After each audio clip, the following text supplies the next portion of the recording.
what so proudly we hailed at the twilight's last gleaming, whose broad stripes and bright stars through the perilous fight o'er the ramparts we watched were so gallantly streaming, and the rocket's red glare, the bombs bursting in air, gave proof through the night that our flag was still there. Oh, say does that star-spangled banner yet wave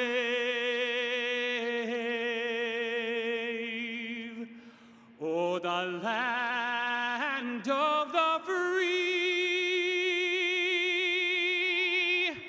and the home of the brave?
Fox Sports.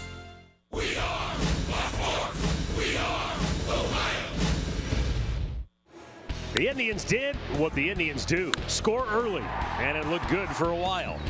But New York clawed back in the middle innings, and then the Yankees did what the Yankees do, turn it over to the bullpen. It was shaky in the ninth, but Aroldis Chapman got the save by a matter of inches.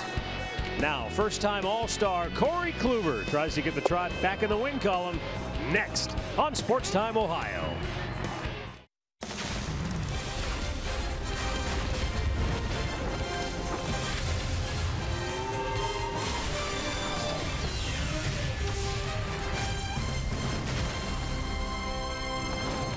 It's the weekend in downtown Cleveland, and tonight the fans will flock to Progressive Field expecting a sold-out house as the Indians continue this 4-game series against the New York Yankees. Hi again, everyone. Matt Underwood alongside Rick Manning. Last night, the Yankees took game one. They did it with a familiar formula. You get the lead late, you turn it over to that bullpen. They're tough to beat. but I was impressed with how the Indians battled them tooth and nail right to the bitter end. It was a very good baseball game, but you can see how bad the Yankees wanted it. They go into their bullpen with the big boys in the 6th inning. And I'll tell you what, they had very good at-bats. They made them work to get them out of the innings, but they ended up coming out winning, but they had a surprise in the 9th inning. It was close. It had to be overturned on the replay. He was called safe. He was out at the end of the game, and it was a nice play by Castro to get it over there. Betances went an inning and 2/3 through 22 pitches. Miller, 12 pitches. He had a strikeout. These guys are swing and miss stuff. Chapman really struggled. He had 28 pitches. They had an opportunity to get him. They just did not succeed. But in game 1 of a 4-game series, that's a way to make that bullpen work. Now Corey Kluber gets the ball for the Cleveland Indians as he tries to pitch the Tribe to a series evening win here tonight. Well, they need Corey Kluber, who we just named to the All-Star team yesterday. They need him to step up. He's coming off a bad start in Toronto, so he's going to have to come up and even this series up. Kluber on the year 0-4 with an ERA over 7 after an Indians loss. So it's time for Corey to step up. He's 8-8, and you look at the numbers, tied for first in complete games. You know he can be dominant. Plenty of innings, plenty of strikeouts, and let's see what he can do to the Yankees tonight. It would be great to see Kluber come out and be that Cy Young form, especially in front of a packed house tonight here at Progressive Field. We'll be back with tonight's play-by-play coming up next. Cleveland Indians baseball is brought to you by WB Mason, the official office supplier of the Cleveland Indians. By McDonald's, I'm loving it. And by your local Toyota dealers, visit buyatoyota.com. Toyota, let's go places.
Three games to go until the All-Star break, and for the everyday players, there has been very little break this year. And with more on that, let's go downstairs to Andre Nunn. Well, Francisco Lindor has had a little over a full season in the major leagues, and he's hitting .298 this season and on his way to his first All-Star game.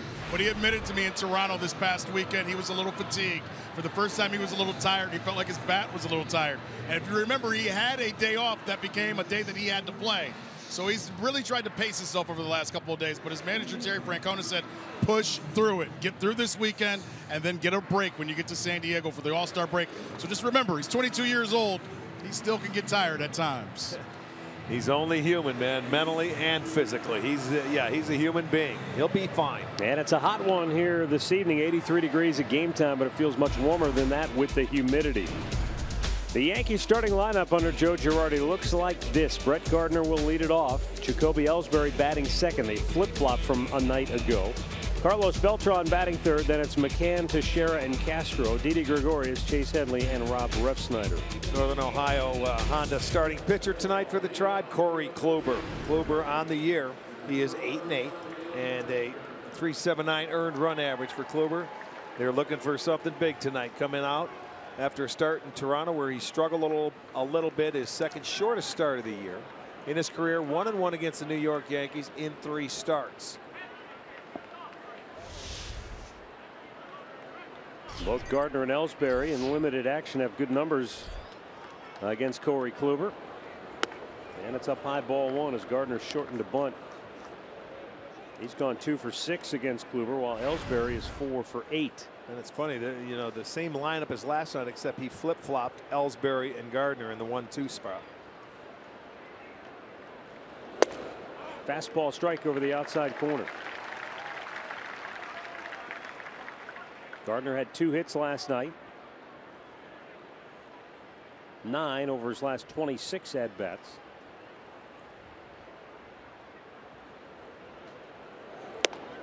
And that's outside 2-1.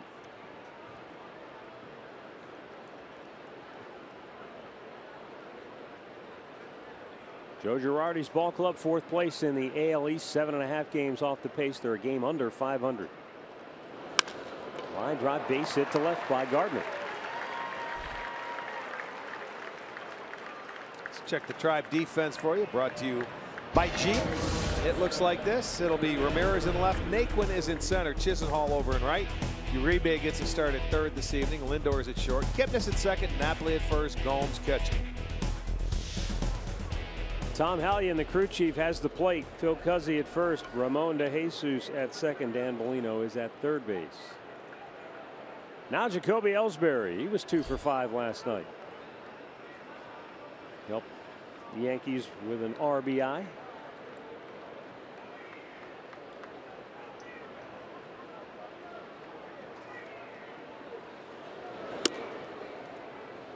In fact, it was Ellsbury's hit that ended up the difference in the ballgame. He drove in the 5th and final run in the 6th inning.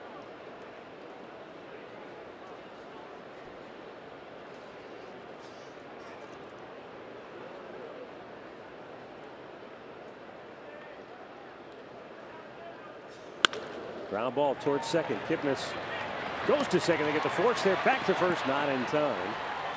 But they do erase Gardner 1 away.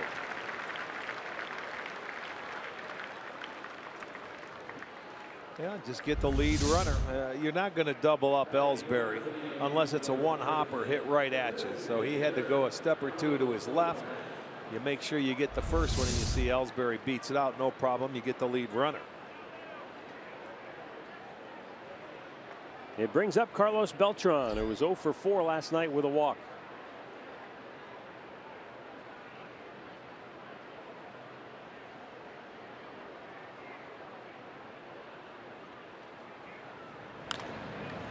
Popped it up, foul, back out of play. You know, you look at Kluber. Kluber doesn't give up many hits, only 93 now in 114 plus innings.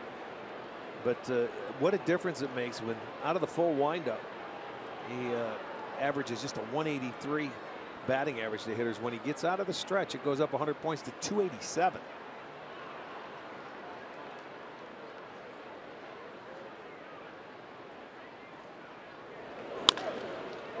To first, Napoli goes to second. They get the force there. Back to first. Double play. Nice play. Ends the inning. Napoli starts an inning-ending 3-6-3 double play. And the Indians are now coming to bat.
Big crowd on hand here tonight. Indians and Yankees. And let's take a look at Terry Francona's starting lineup, brought to you by Progressive Insurance. Carlos Santana will lead it off. And it's Jason Kipnis. Those guys both had big nights last night offensively. Francisco Lindor hitting third. Mike Napoli, Jose Ramirez, Lonnie Chisenhall in the middle. Then it's Juan Uribe, Tyler Naquin, and Yan Gomes. And tonight's Northern Ohio Hyundai starting pitcher, the rookie Chad Green, making his third start for the Yankees, coming off a very good start in San Diego. Earned his first major league win, went 6 innings, allowed just 3 hits, did not walk anybody, had 8 strikeouts. The only mark on his docket was just a solo home run, and that was it. But it's a good start, and he's looking to build on that.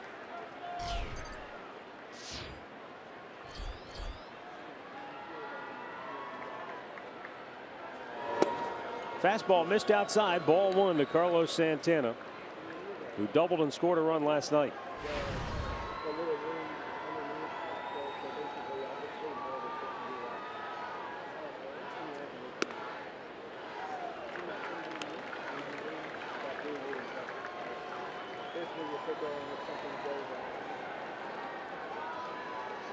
Santana has hit in 8 straight.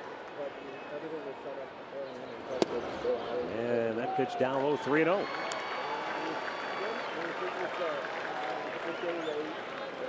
Didn't issue a walk in his last start, and the first 3 pitches have missed the mark here.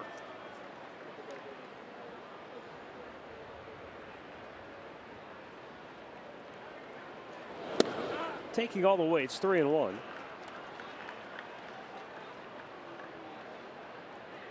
Santana says he's having fun, and right now the main thing is about winning. Even though offensively he's putting up big numbers, and he starts this game with a drive to deep right field. It's off the top of the wall and gone. It just did clear the fence for a solo shot, his 20th on the year. And once again he leads off a game with a home run. Is that 3 or 4 now? That's 4. That is 4 for Santana. It was a line shot. And Ref Snyder turned to see if he would get a carom. Yeah, and at 3-1 count, he tried to throw him a strike. He wasn't going to walk him. And it looked like it hit the top of the wall and just ricocheted up into the seats. Yeah. So a solo home run, there it is, and his 4th. He hit one off Verlander, Volquez, Sanchez, and now Green. And Jason Kipnis swings through a 94-mile-an-hour fastball. So Santana continues to have fun. Yeah, that's a good way to have fun. Leading off a game with a 1 swing, 1 run.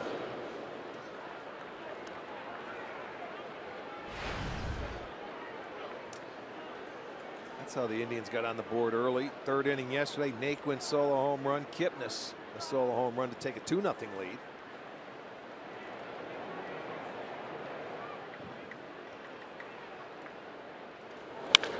And now Kipnis hammers one. Deep right center field. Goodbye! Back-to-back jacks to start the night.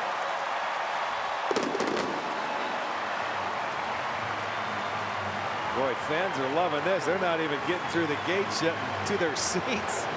And it's back-to-back homers. That's the 3rd time the Indians have done that. And Yankee pitching coach Larry Rothschild immediately out of the dugout to go talk with Chad Green. Oh, he found the nitro zone, down and in heater to Kipnis, and he gets it into right center field. And there it is. That's a boost for everybody in that dugout. Our AT&T high-speed replay, man, did he turn that around.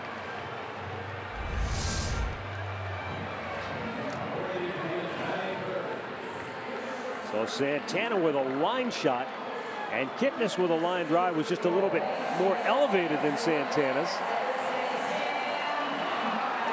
That's the way to start the ball game. Well, Santana his 20th, Kipnis his 13th. And you know, you mentioned it a few days back, teams pitching him a little bit differently, trying to pitch more inside, and he's turning on a lot of baseballs this year. I'm glad you brought that up, because it reminded me of a story years ago that David Justice told me once when he was playing with the Indians. And I've told you this story before. He said, when you're at the plate and you're a hitter, and this makes perfect sense to me now, all these years later, with what we've seen teams do against Jason Kipnis. He said, and when the pitch is away, he said, I'll drive the Porsche. I'll take that pitch away and drive that Porsche to the opposite field. I'll drive the Porsche all day, but I really want to drive the Ferrari. And when they pitch me middle in, then I get to drive the Ferrari. And that's what I think of with the way Kipnis is handling the way they're pitching from last year to this year. It's the difference. You got to prove to them, to pitching and to scouts and to everybody, you'll take that base hit or drive the double to left center field, and you'll do that consistently. The minute you start doing it and they don't want you to beat them, they try and pitch you inside. I'm the Papa. That's where you can turn on. Makes a lot of sense, doesn't it? As only David Justice could say it, though, back then. Yeah. Here's a 3-1 to Lindor, and that's ball 4. So Frankie draws a walk, and Green yet to retire a batter as Mike Napoli steps in. Well, let's check the Yankees defense. Behind Green tonight, Gardner in left, Ellsbury in center. Ref Snyder is in right. It'll be Headley at third, Gregorius at short, Castro at second, Teixeira at first, McCann behind the plate. And this is not the way Green wanted to start it out after coming off a terrific start in San Diego. His first major league win. He hasn't retired a hitter yet and already walked one.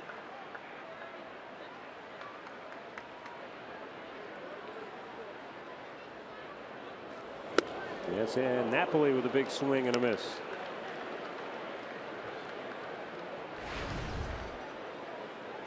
Mike Napoli 0 for 3 last night. He did have an RBI ground out, and he had a big walk late in the game.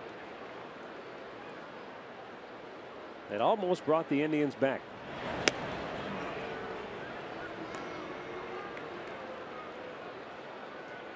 Well, overall, I thought it was a pretty good ball game. Opportunity was there,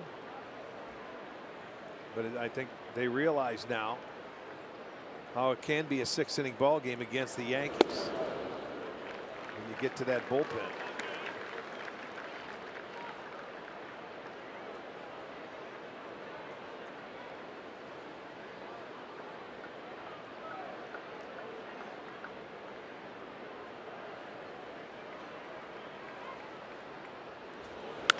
Out of play.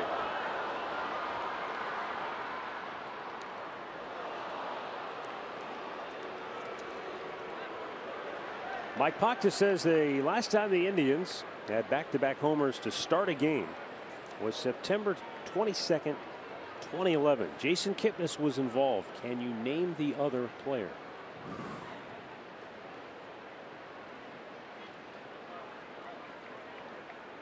The 1-2 pitch, up and away. It's going to be a surprise, I'm sure, because Yes, you're going to say, let me test your mind I here. mean, seriously. Now I got to think back to 2011. You get this one, dinner's on me on the road trip every night. No, don't say that. I'll think. Well, don't you guys in the truck cheat and no. tell them. Don't tell me, guys.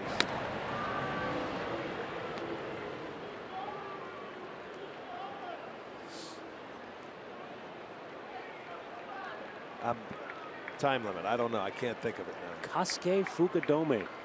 Oh, I would have never got it. I mean, right? I would have never. You barely remember him playing for the Indians. Napoli out on strikes. 1 down. Keys to the game brought to you by Wayside Furniture. Shortstops on display. Obviously, Francisco Lindor going to the All-Star game. And Didi Gregorius, he was a highly touted Cincinnati Reds prospect. Came over here now to the Yankees. And hey, when you're playing a position that Derek Jeter played for the better part of 2 decades, it's not an easy position to take over. You know, you talk about the good shortstops in the game today and in our league, and Gregorius is one of those. That's for sure. Jose Ramirez swings and pops one up the left. And Brett Gardner makes the grab. 2 down.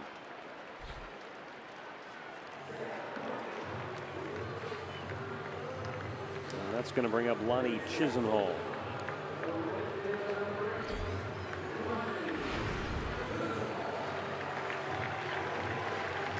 You know, sometimes we break down numbers and you look at RBIs. When do you get your RBIs? When do you get your hits? We talk about that close and late stat.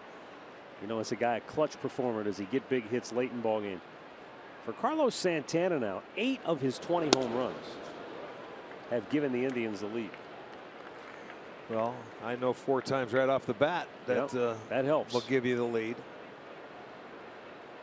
It certainly does, but there's 4 more in there.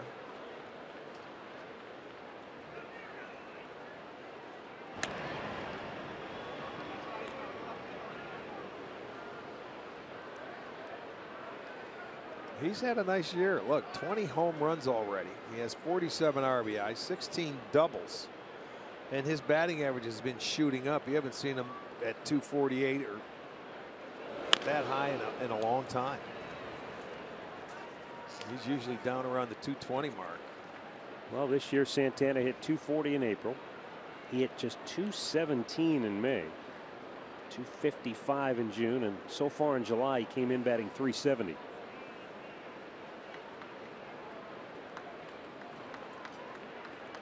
Well, that's what we do. Usually used to say after the All-Star break and you start the second half, and that's celery drive.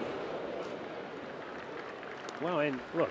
And he has an option that has to be picked up next year too, possibly. Well, Andre mentioned, you know, some guys are going to start feeling the effects of playing every day, and so some of the absolutely. So, as one guy might be getting a little tired, needs somebody else to hopefully step in and pick up some of that slack. Well, Carlos has been DHing for the most part, so you know he's been hitting, and I'm not saying you can't get tired doing that, but Lonnie Chisenhall lifts one to deep right. Ref Snyder's out of room. It's out of here. A 2-out, 2-run homer and a 4-run first for Cleveland. A 3-homer inning.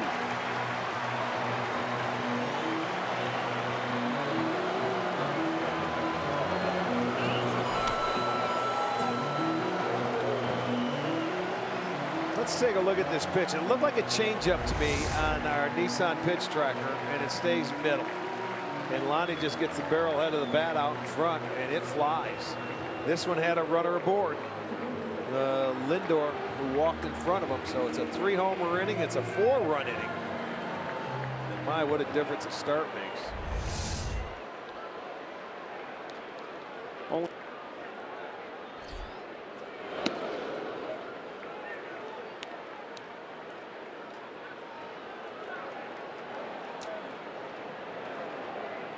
Lonnie Chisenhall talking with Jason Kipnis, who went deep. Francisco Lindor was aboard on that home run.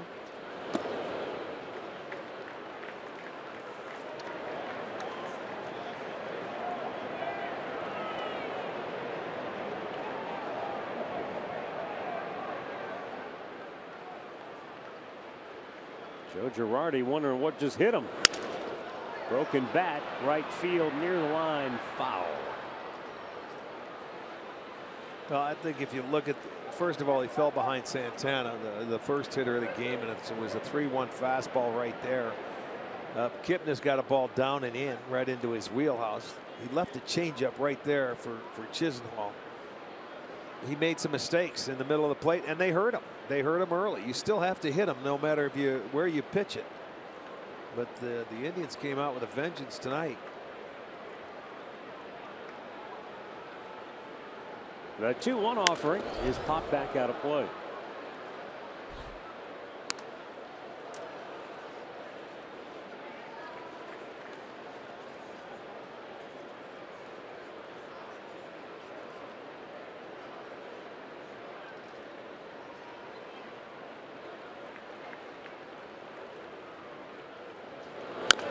Slowly chopped to third. Headley racing in, flips it over, and the inning comes to a close.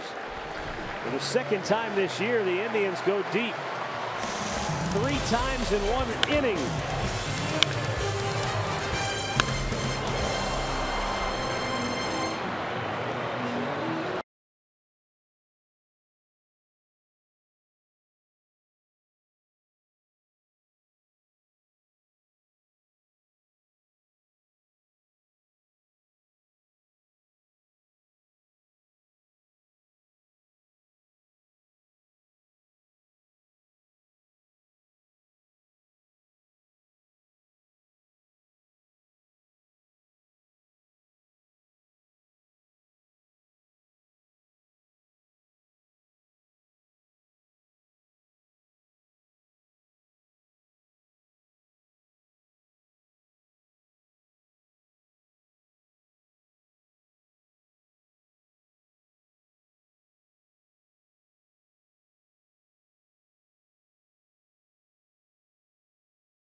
with a 4-run lead. What does that mean?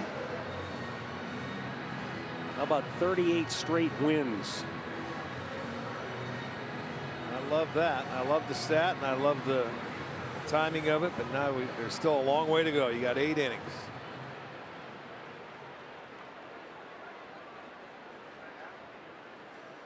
There can't be too many times during that 38-game streak that they scored 4 in the first. No, they came right out, boy. Guns blazing. Because as we've documented over the last few years with Corey Kluber, sometimes the run support just isn't there. And a lot of times that has to do with the fact that he ends up matched up against another team's ace, and runs are just tough to come by. Well, yeah, let's think about it and go back this year. A lot of times when Salazar is pitched, they have big games. They score 7 or more. I mean, when Tomlin is pitched, they start out early. They score a lot of runs. This is nice when you can get Kluber. This is the second time I remember they did something early for him that I really can remember off the top of my head.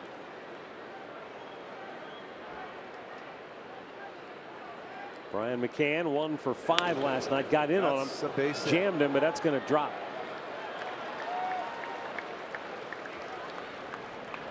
And the Yankees get their leadoff man aboard for the 2nd inning in a row.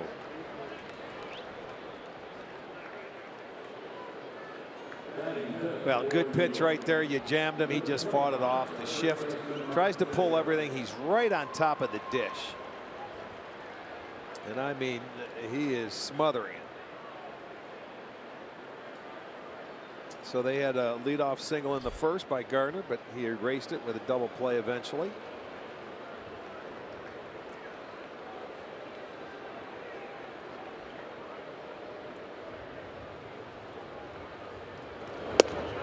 Fastball strike to the outside corner. Mark Teixeira yesterday was 0 for 3.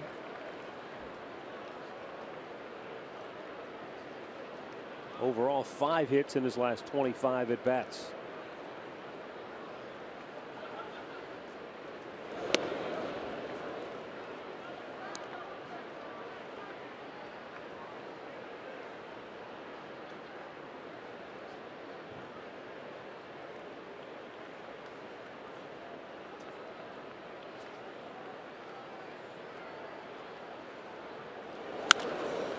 Lifts that high in the air, foul, and that will get out of play.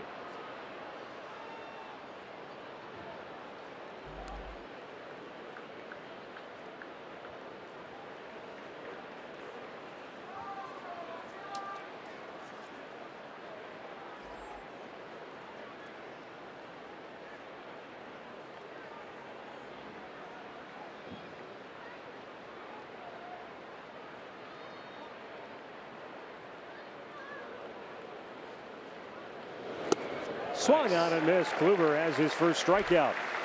1 down. Coming on the slider. Very nice pitch by Kluber. Swings over the top of it. Let's make this our Circle K strikeout tonight. There it is. Starts at the knees. By the time it gets there, it's below the zone.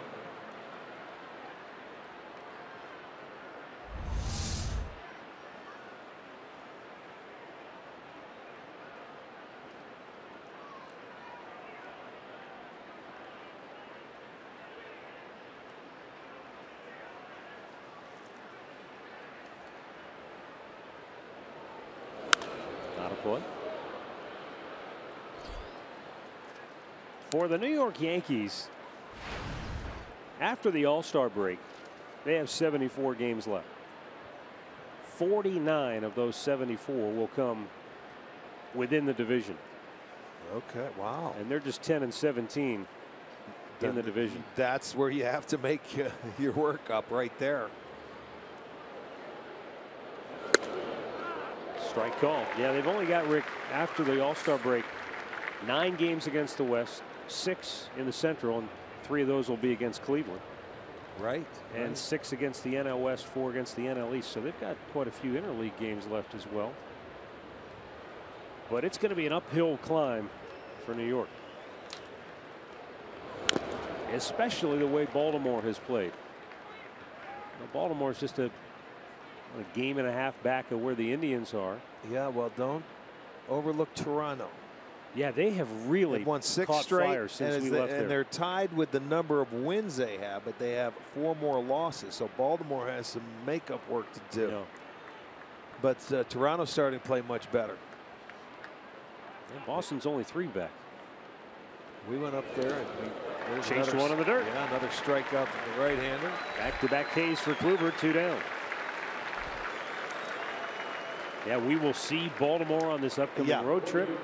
You know, we went into Toronto playing that 4-game series. We won the first 2, then they won the next 2. And, you know, you remember, really good game, that 3rd one. But they took off from that game because after we left town, they swept Kansas City. They just beat Detroit, you know, and they've got Detroit tonight and tomorrow and Sunday. So they're making some way. And Boston's, you know, with that offense. Now, Boston still comes back to Cleveland for 1 makeup game in August. Yeah.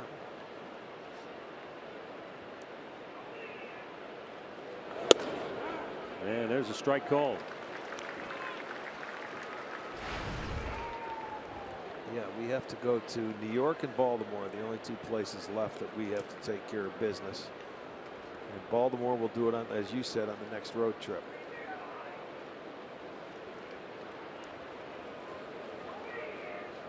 The 0-1, Gregorius straightened up, close pitch. That's called a ball, 1-1. You know, Gregorius last night with his 10th home run, just the 4th Yankee shortstop to hit at least 10 home runs before the All-Star break. Of course, Jeter did it 6 times. And then Roy Smalley did it in '83 and Frankie Crosetti in '36. Wow. So this guy, and he plays very good defense. He's underrated. Swung on and missed 1 and 2. I shouldn't say he's underrated. I should say there's a lot of good shortstops in this league and they don't talk about him. He's just sort of overlooked. Yeah, very much so. It's a position like you remember back in the 90s. Did you ever think a guy in New York would be overlooked? No. No. That never. tells you how good the rest of those shortstops are. Right. I never thought that. Now 1-2 pitch just missed down and in.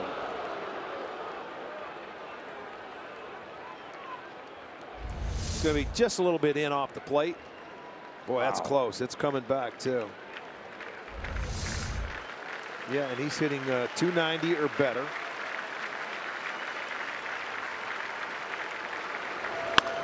Smashed up the middle on a base hit. Well, a tough break for Kluber. Looked like he had him struck out. Gregorius gets a second chance, and he keeps the inning alive for Chase Headley. This is the part of the order that caused the Indians trouble last night. That was the frustrating part of it. Stat of the game brought to you by Buick. When you talk about teams who have made themselves at home in Cleveland, nobody more so than the Yankees since this ballpark opened in 1994. Surprising to me that Texas has the 2nd best opponent record here. Yeah, they always, you know what, I go back many years and think of the days they'd come here, even in the old ballpark. They always hit. And they could always hit home runs, and they always did it in Cleveland. They can score. Did I see Seattle was 3rd on that list? Yes. That's and even that's more under surprising. 500. Yeah. But, you know, I guess that all makes sense now that we have this unbalanced schedule. You know, if you play here 20 times a game versus a year versus a team that comes here one series, 3 or 4. Yeah, they have a hot series. They go 3-0. Their numbers look a lot better. Yeah, 2 out of 3. Right. Versus when you played everybody the same amount of times, right? Yes.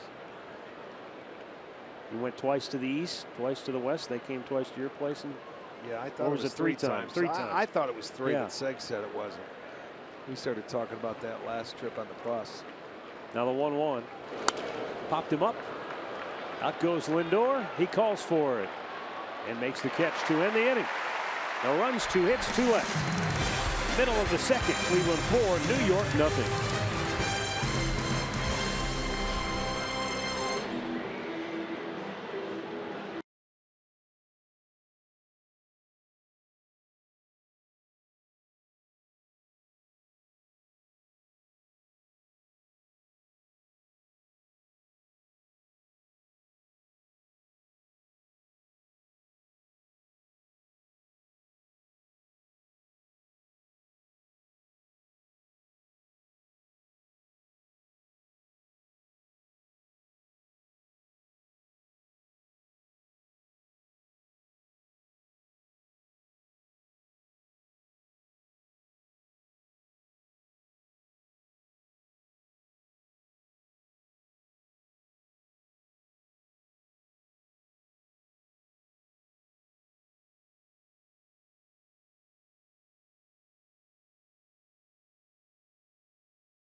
advantage.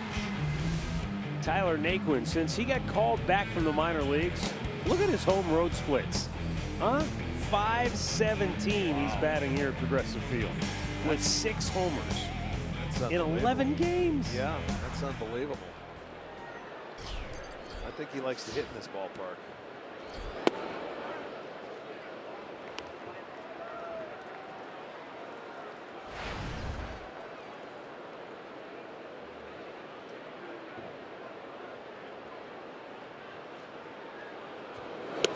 Downstairs, 1 ball, 1 strike.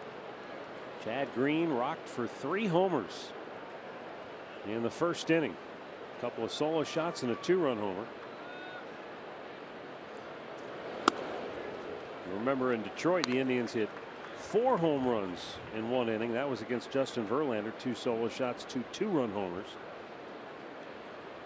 But that was in the middle of the game. They do it tonight right out of the chute. Up and away.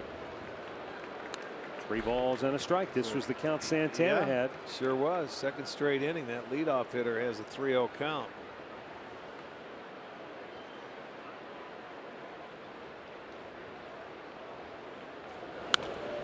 Oh, hey, give him the green light.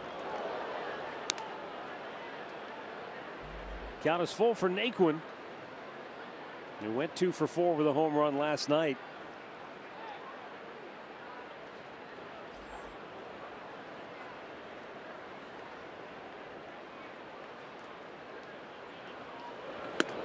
Did he go? Yeah.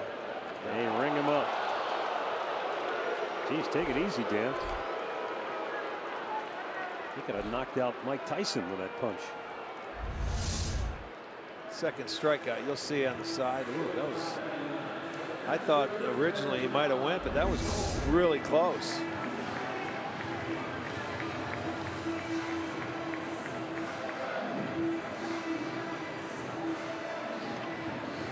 Up comes Yan Gomes.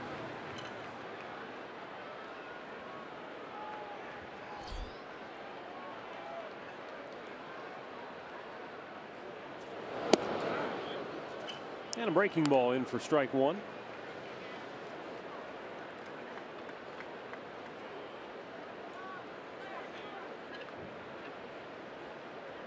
Chad Green, originally drafted by the Detroit Tigers.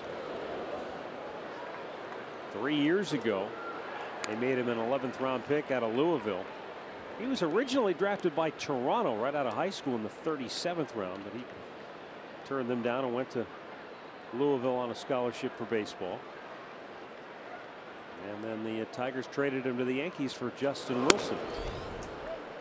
Gomes out on strikes, 2 down.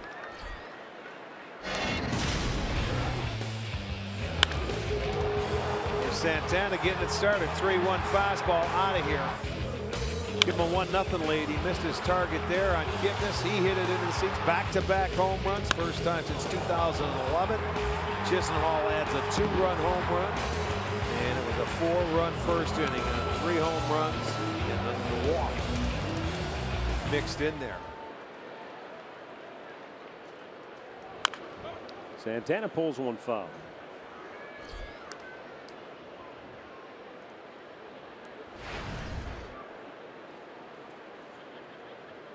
The home runs by Santana and Kipnis back-to-back in the first, marking the 3rd time this year that the Indians have hit back-to-back home runs in an inning. You got to take that trivia question out somewhere and make yourself some money with it.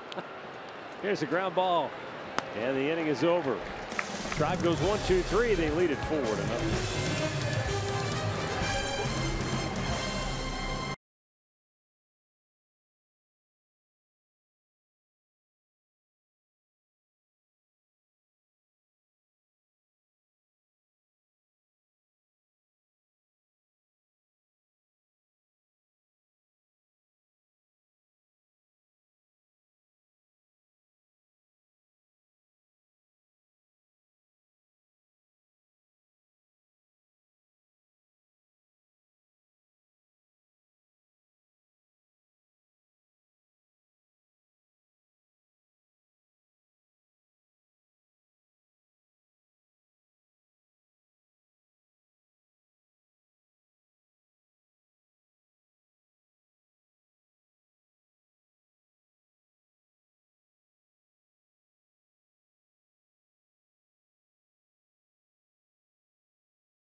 2 later in the game for Miller time, brought to you by Miller Lite.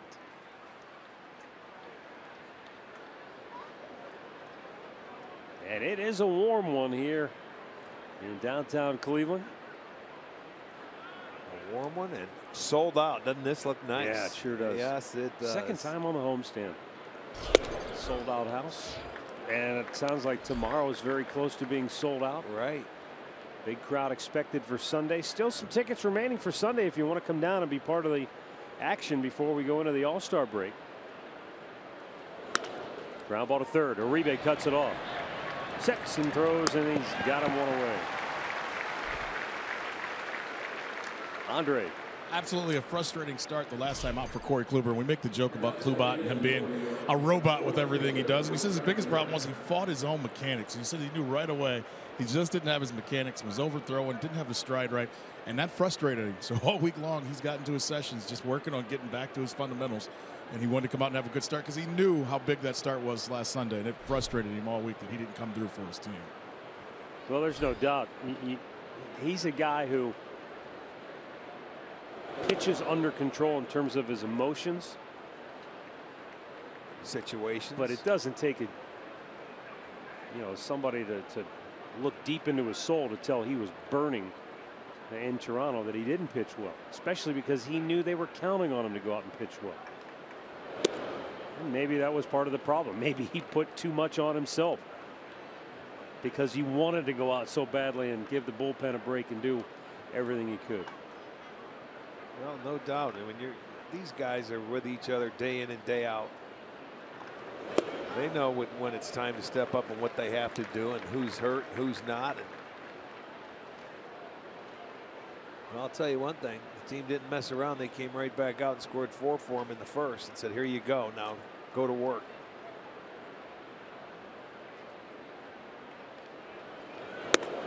Upstairs with it. 3-1.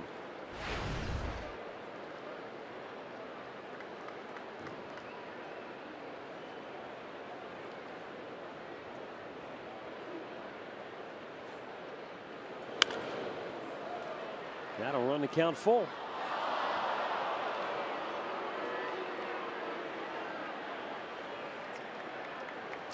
By the way, after Sunday, the Indians will not be home again until July 26th. So again, if you want to check out one of the hottest teams in baseball, the Central Division leaders, Sunday, go online, get your tickets now. Chopped by the mound. Kipnis from second base throws him out. 2 down.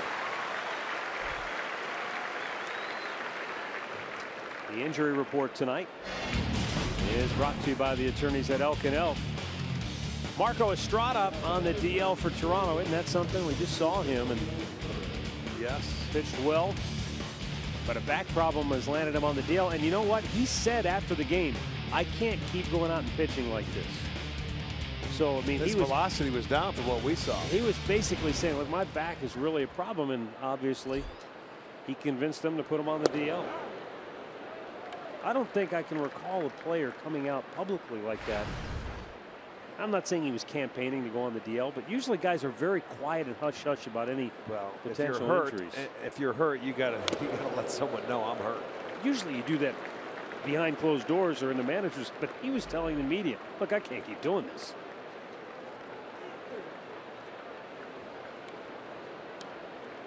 Maybe they weren't listening, so he took it to the media. Well, that you could never be know, right? Yeah, we don't know the situation. 2 strikes on Jacoby Ellsbury. And Kluber fires, and Ellsbury pops it to left. Ramirez. Kluber sets him down 1, 2, 3. Indians 4, Yankees nothing.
Look at our great clip of the game from last night. Jason Kipnis.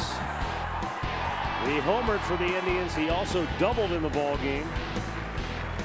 He's really been swinging the bat well. You know, we talked about the fact that, you know, he had that home hitting streak. Before that, he had the hitting streak that spanned the Indians' overall win streak. And he's hit in, if you include the home run in the first inning now, 20 of his last 23 games, including that 14-game streak. And during this tear, 5 homers and 17 runs batted in.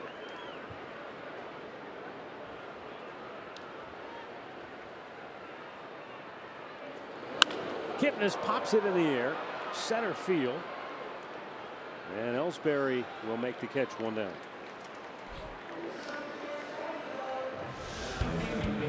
Our player profile brought to you by Levin Furniture, and here's where Francisco Lindor ranks among American League shortstops, 2nd in batting average, tied for 6th in home runs, 4th in ribbies, 2nd in runs scored, 2nd overall in hits, and he has more 30-hit games than any of the American League shortstops. He sure does. How about that 15 going into the break?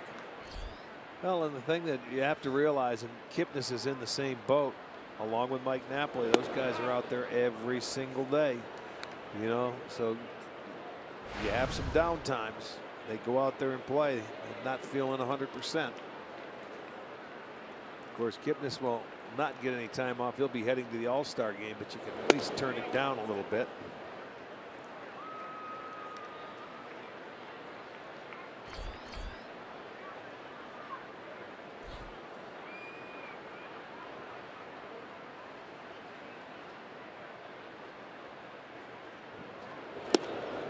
He had him out front, 1-2. Well, I give Chad Green some credit after that 4-run first. We didn't know if he'd be around long, but he has settled in. You know, this is where you're going to see what the young man's made of. You know, only his 3rd major league start. He came out and sort of punched him right in the mouth in that first inning. We'll see if he can settle in. A lot what we talked about Corey Kluber, Kansas City did to him in one of his early starts of his career, and settled in to give him at least 5. Yeah, 2nd time through the order. He's trying to make an adjustment. He's coming out with a curveball. I'm looking. The curveball now. He's getting a feel for all his pitches where he didn't really have them in the first inning, and he made some mistakes middle of the plate. And give the hitters credit, they took advantage and they hit him.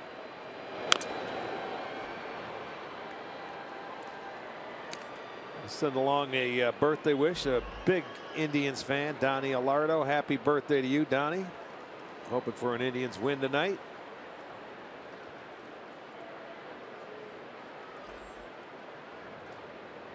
Got another big birthday wish going out tonight. First 3-2 pitch to Lindor. That's ball 4. Walked him again. How about joining me and wishing Devin Underwood a happy 15th birthday. Devin's it's her birthday. Hey, Devin, happy birthday, sweetie. What's she doing tonight? Her and Mom and her cousin. We're gonna go dine on the town.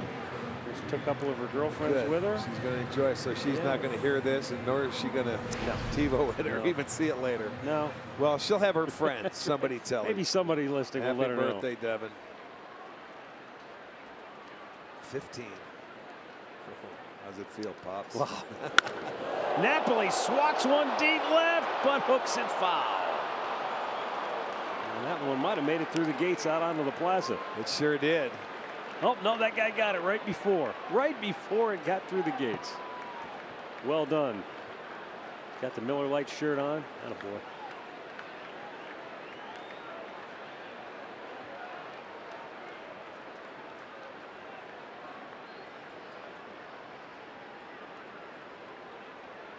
The 0-1 missed outside.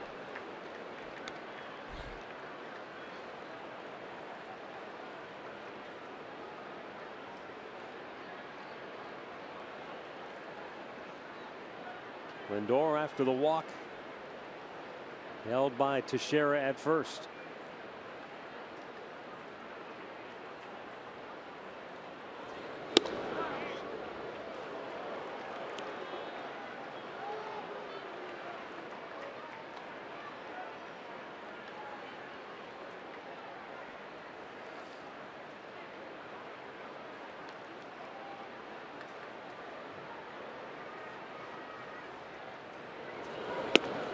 almost chased after it, but held up. And it's 2-2. When you've never seen a guy before and you're a veteran player, is it what's your approach going up? Just try and see what he's offering other guys, right-handers, you know, until you get in that box, and then you see it and you say, okay, now he's mixed in the curveball, gives you something to think about. So it's been pretty much like a fastball, cutter, slider, changeup. But now he's starting to really slow it down with 82, 83 with his curveball. You basically get up there, just look for something to hit, depending on the count. Oh, that was a good fastball. And he's had a couple pitches. He laced one out of here foul. Yeah. He had good swing. That one for a 2-strike swing is a pretty good swing. Fouled it straight back. He got the fastball here, and boy, that's right there. That's right down the middle. That's one you want to put in play, hit hard somewhere. So he's had a couple of good pitches to hit in this at bat. He hasn't been able to hit them and put them in play. I don't think you'll see another fastball. Well, he did, but he ran it in off the plate. That's the veteran catcher McCann trying to work him through and saying, all right. I think you'll see now a breaking ball away.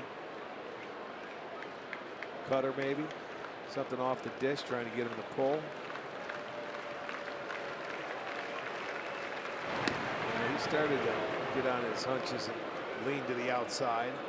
That's impressive, though, for a veteran catcher with a young starter to say, throw this in and have the confidence that he's not going to make a mistake and leave it over the middle of the plate. You have to learn, man. These kids nowadays, you want to get to the big leagues. That's how you learn. Trust your catcher. He's going to trust your stuff. Oh, baby. Mike Napoli sends one deep to Souvenir City. 3/4 of the way up the bleachers. That almost made the scoreboard. Oh, Napoli absolutely teed off. A 2-run homer makes it 6-0. Even Trevor Bauer can't believe it. Oh, my. There is a party at Naps tonight. He threw him the 3-2 fastball. And boy, did he demolish it. I think that almost hit John Adams. I'm going to tell you something. That was the fastball. He didn't miss that one. He had a lot of pitches in that at-bat.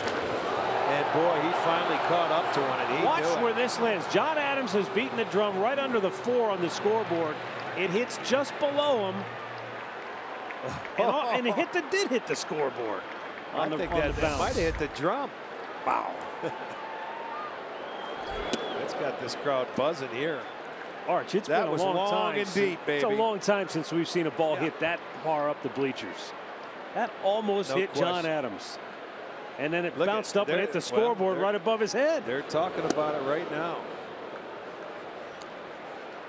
A little surprised they came back with a heater there. They did. I was too.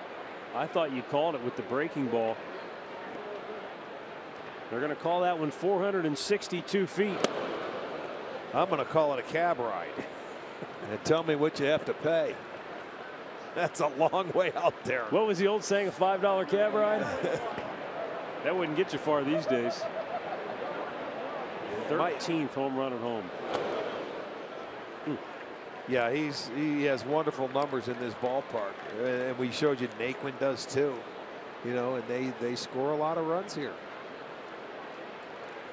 But it's been the long ball tonight already. 4 homers. Ramirez cuts and misses. That home run was so impressive. He stopped beating the drum. He's just sitting back. He's still collecting his breath.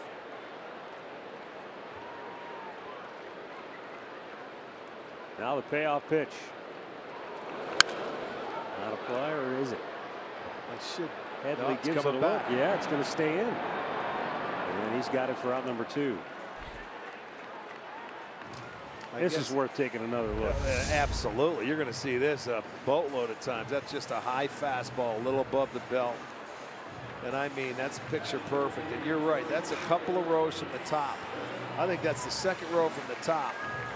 And, you know, these guys, you don't hit them up there in batting practice, let alone the game. So that one, that's about as far as you can hit it here. It takes a lot to impress a guy wearing a uniform, because they've pretty much seen it all. So for any of his teammates to kind of give that reaction, that tells you something. We're going to have Dennis Martinez on with us next inning. Now we got to ask if he was here with Hershiser, gave up the home run off the scoreboard to McGuire. Yes, if he was here for that one. Well, the side is retired, but not before Mike Napoli hit an absolute moonshot and makes it 6-0 Cleveland.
Joint is still buzzing over that home run hit by Mike Napoli to make it a 6-0 ball game. And as we go now to the fourth inning, Corey Kluber goes to work against Carlos Beltran, Brian McCann, and Mark Teixeira. Matt Underwood, Rick Mann, as usual, and we're joined in the booth this inning by El Presidente, Dennis Martinez. How are you? Fine, and you? Great. Good to see you back in town. What's that? It's good to see you back in town. What'd you think of that home run that Napoli hit?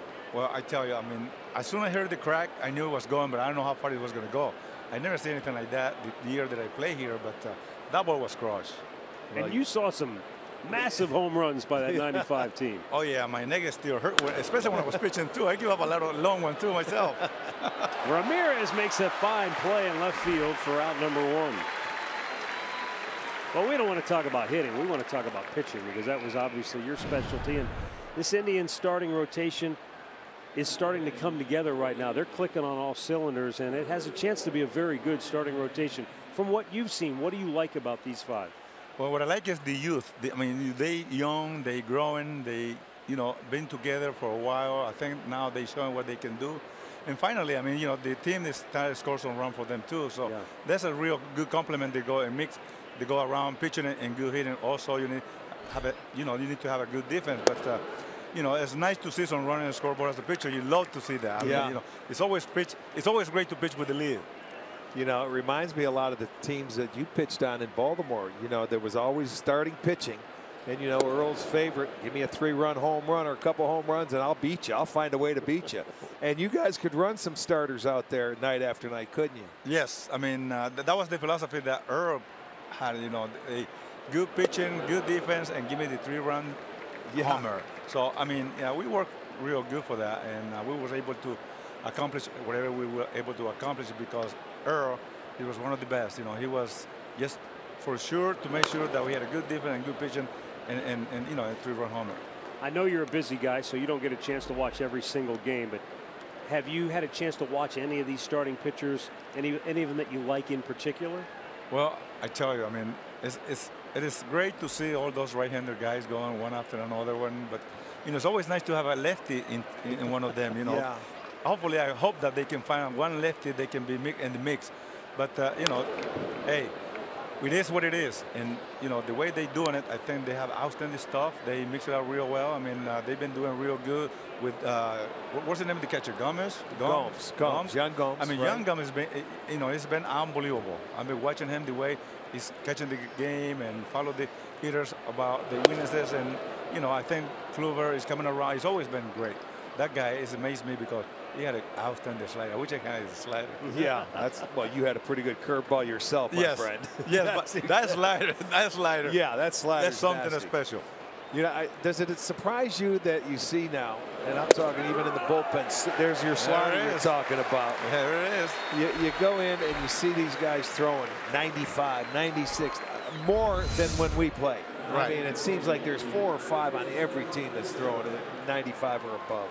Well, I mean, you know, that go along with the strength and conditioning that they have right now. I mean, there's a lot of weight going on program that they running into, and so they believe in that. And in our time, we believe in location and movement, and we were able to see the weaknesses and the stance of the hitter.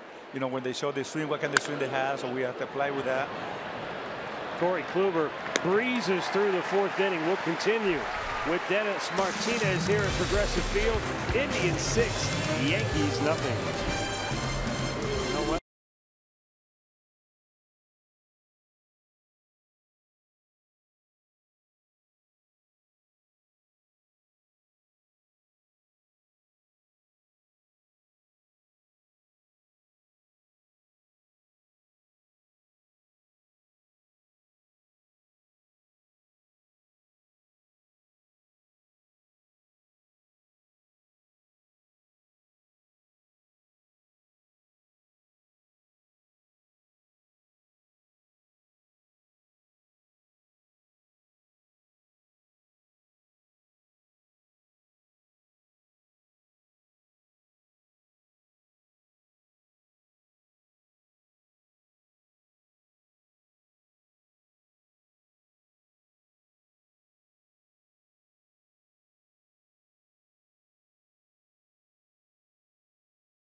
We're in the bottom of the 4th inning, and Juan Uribe will lead it off.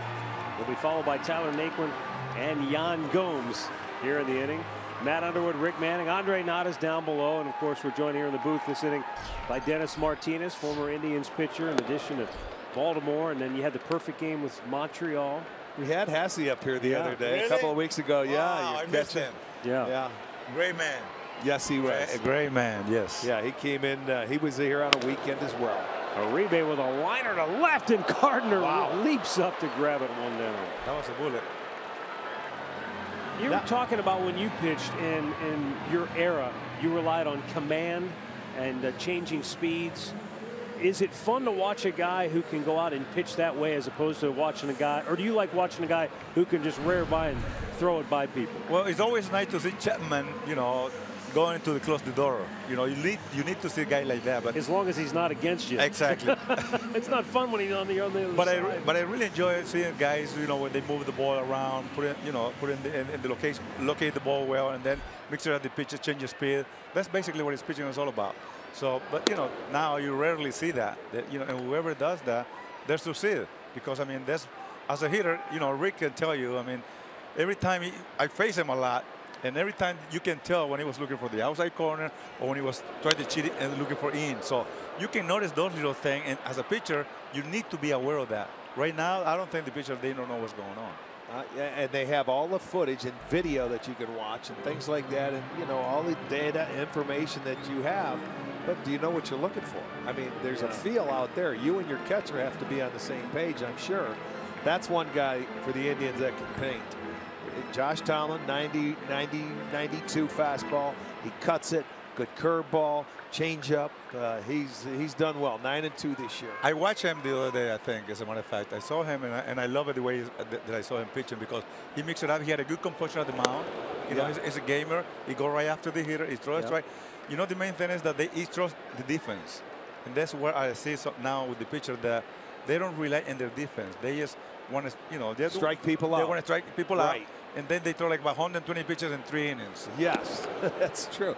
He does. He relies on his defense. He works quickly. He has 9 walks. I think he walked 2 guys, so now he has 11. But he doesn't walk many.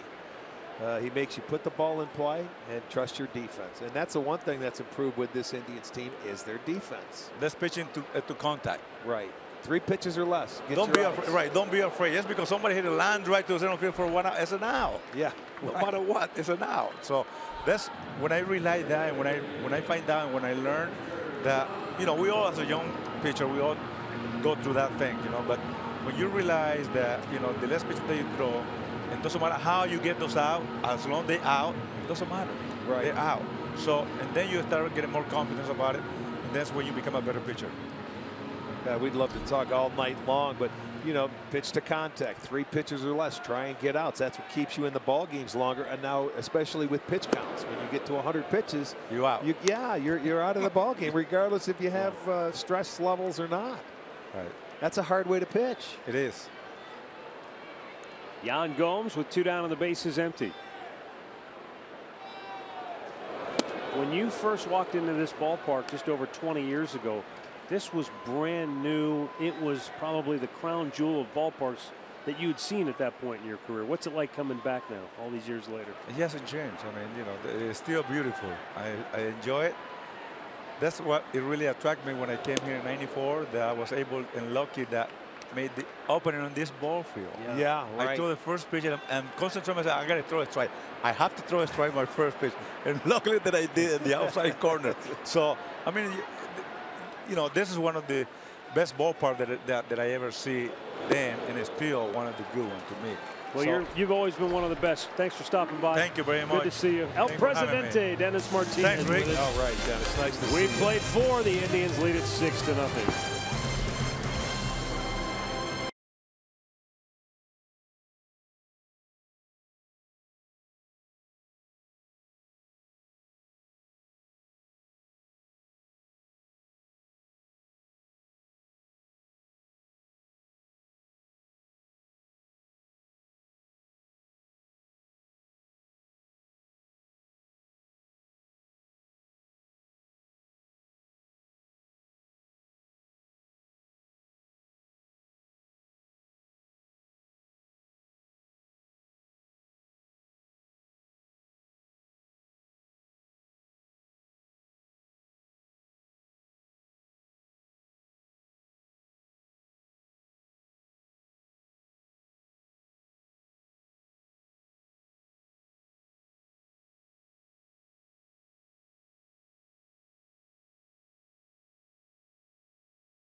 For the best deals on furniture and mattresses, shop Levin's.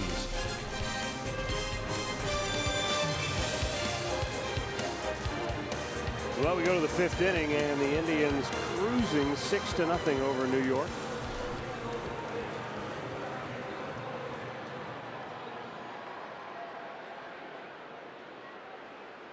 Starlin Castro will lead off for the Bronx Bombers. Good to see Dennis Martinez. Yeah, what a guy. He's great personality, loves the game of baseball, was a very good pitcher.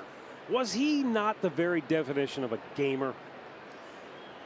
Yeah, I mean, there were a lot of them back then, though. I'm not saying throughout his entire career, but the period of time when he pitched here for the Indians, he pitched some big games. He'd give you everything he had. Yeah. And, you know, he was on the downside of his career. So think about what he was like when he was, you know, in his prime. Punched it toward right, but playing shallow is Chisenhall with a terrific catch. One down here in the fifth. Jump on the baseball. I mean, a great jump right there by Chisenhall. Takes Castro a base hit away from him. Look at him. He just, and you can tell on that swing when you're in right field that he was out front. He wasn't going to drive the ball, but he got a really good read on it, a very good jump, and makes a nice play.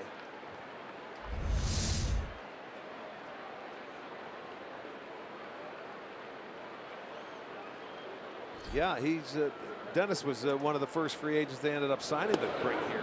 You know, when they got to that point where they felt they could win. You know, as he said, he started the first game in this ballpark. And I'm sure you remember that day very well. Oh, yeah. You know, against Randy Johnson. None of us who were part of that will ever forget it, because he'd spent all that time at the old stadium, and that was baseball. That's what we knew of baseball in Cleveland. Right. We walked in here for the first time, we were like, is this really our place? This isn't our place. That's too clean. Come on. We need some spiders and everything else in there. Swinging a foul by Gregorius, 1-2. Oh, it was, I mean, I'll never forget the first time walking into the clubhouse and walking around going, are you kidding me? You get lost in here. And as if opening day in a brand new ballpark wasn't enough, you've got the President of the United States of America throwing out the first pitch. Yes, indeed. Now 1-2 and a pop-up foul, and then extra innings and a wild finish. Oh, yeah. Extra innings, wild finish, and a win. Yes, sir. And, you know, he looks in here. He comes in now and looks, and it's sold out just like when he was here. It's like he never had left. that string, right. Right. Sure, it looks the same because you see all those seats are full. 1 ball, 2 strike count on Didi Gregorius, who singled his first and only time up.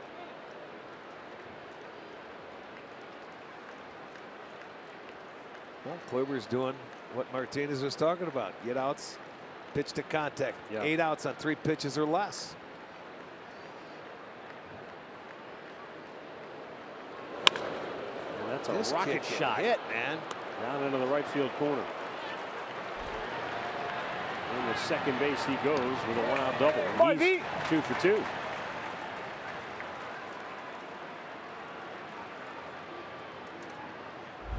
This is where he hit a ball out yesterday, down and in, and he hits another line drive. That's just a sweet spot for him. Keeps it fair down into the corner. Hustles in, gets his 15th double. He's got 10 homers, 15 doubles now.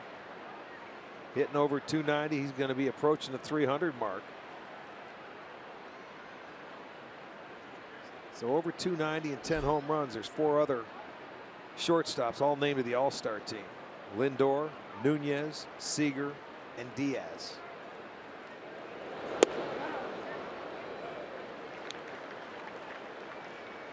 Chase Headley had 2 hits and an RBI last night. Kluber popped him up his only time to the plate in the second inning.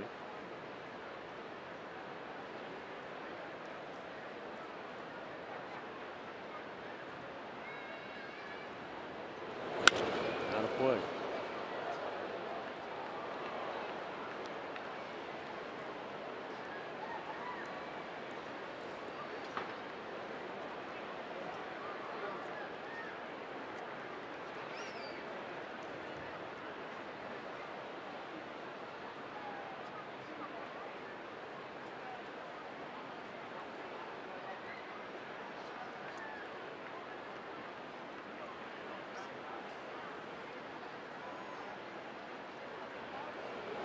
Swung on and missed, and Kluber strikes him out. That's number 4. 2 down in the 5th.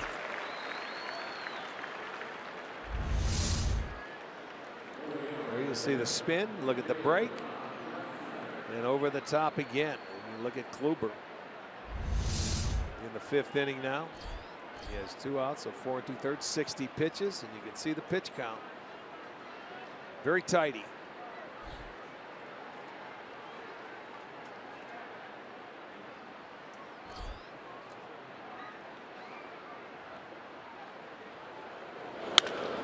Smashed to third. What a pick by Uribe. And the inning is over.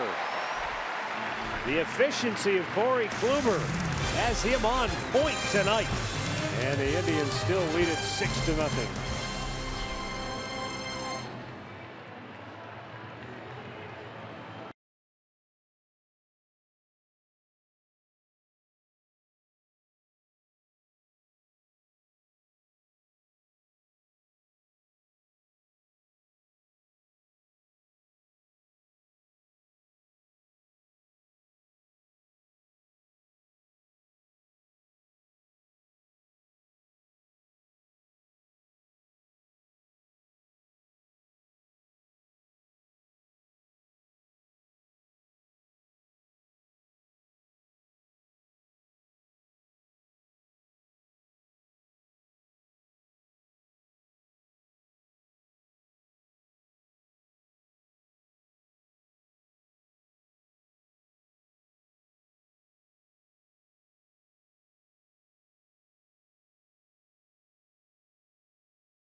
Reaction play. You think? I mean, he's feeling it cleanly like it was no big deal. Look at Lindor talking. Well, I have a feeling I know what he was talking to him about. He's talking about the out in Los Angeles. Exactly. Ball off the bat of Mike Trout. Had to be. He said this time you were smart. You got your glove in front of you. He had that one off to the side. Carlos Santana homered to start the game.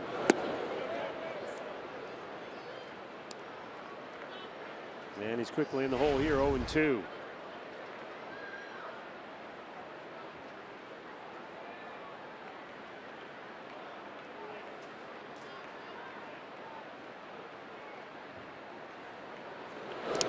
In the dirt.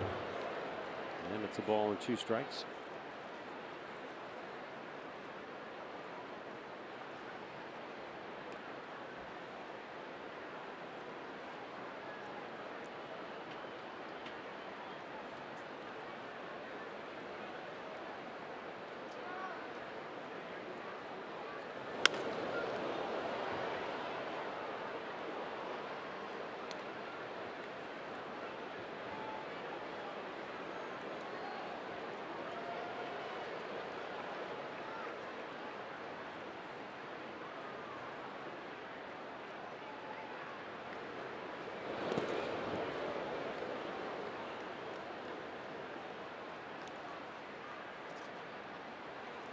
You know, I always find it interesting to talk with the guys from that '95 team, especially guys like Charlie Nagy, Dennis Martinez.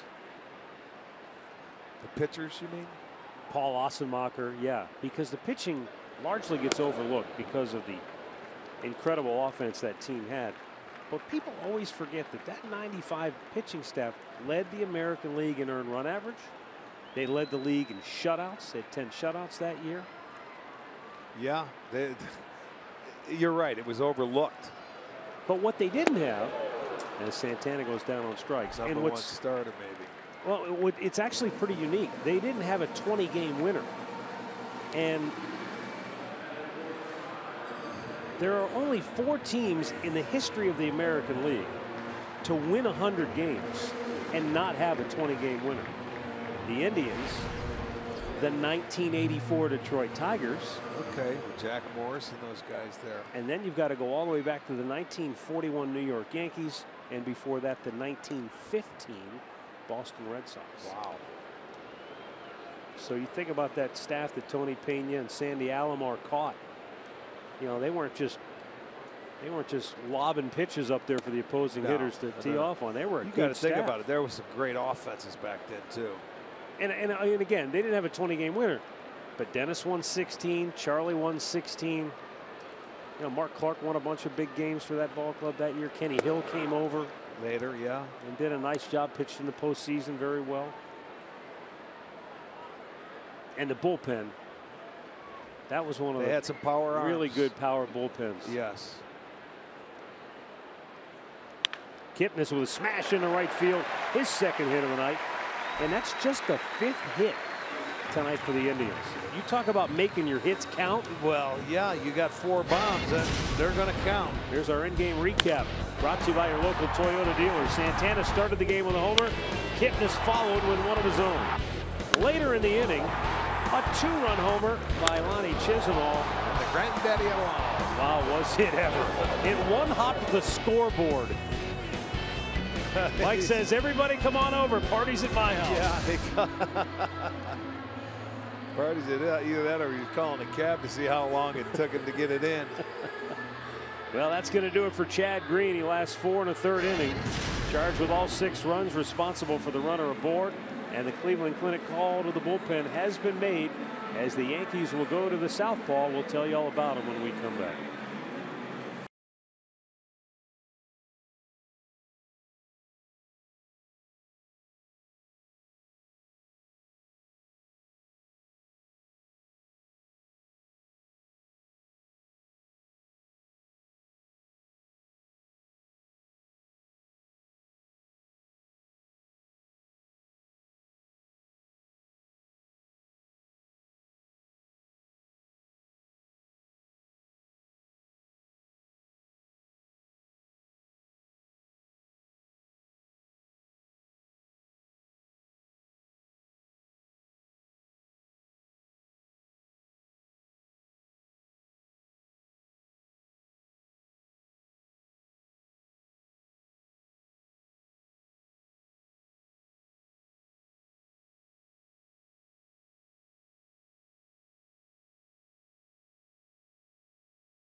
Bat here with 1-on-1 out on the 5th, and the new pitcher is left-hander Richard Blyer, making his 10th appearance of the year. His last came a week ago at San Diego. He gave up 1 run in the 1 inning that he pitched.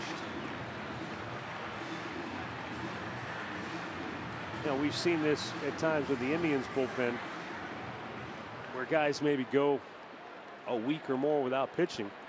Makes it tough to stay sharp. It does. But he comes out with a breaking ball. Would they go 3 2/3 innings last night, the bullpen, but it was the big 3 that did it. Now, when your starter only gives you 4 1/3, they're going to go to their other guys now to get some innings. But as far as the starters go, they could use some more length in this series. Missed inside.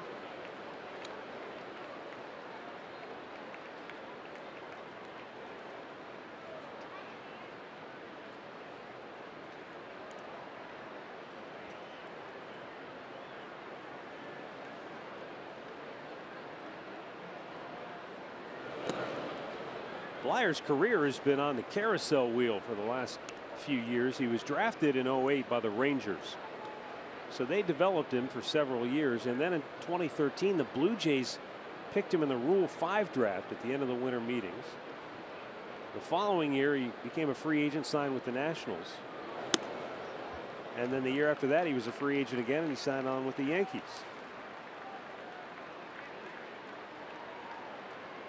But he'd never pitched in the big leagues until this year. And again, as we just pointed out, it's been sparingly at that. Lindor drives one in the air, deep center. Back is Ellsbury at the wall. He leaps, can't make the play. Kipnis coming around third with a full head of steam. He's headed to the plate. Here's the throw. He is safe. And Lindor has an RBI double to make it 7-0. Well, there's Mike Sarbaugh getting very aggressive. 6-0 lead will allow you to do that. I thought the ball was going to be out of the ballpark, but as Ellsbury goes to the wall, it ricochets off, and Gardner comes over and makes a nice play on it. He had the ball and was throwing it in by the time Kipnis got to third base. And then all of a sudden he says, keep going, keep going. And here he comes, and he beats the throw. Great hustle. I like the aggressiveness. And it gets Lindor an RBI, and it's a 7-0 ball game.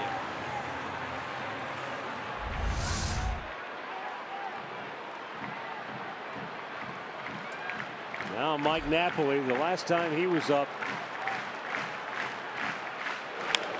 he hit an absolute moonshot. If I was John Adams, I'd put the drumsticks down. I'd be looking for a hard hat right now. He hit one that almost clipped John Adams. It was about 2 rows shy of where he sits at the top of the bleachers. Yeah, yes.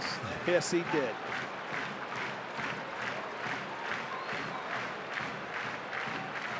He may put a bullseye on the top of that skin on his drum, and he can hold it the other way. I like it. I like it. Anytime Knapp comes to the plate, hold it out. Hit it here. Yeah. Hit it in the drum, win a steak dinner. He'll win more than a steak dinner.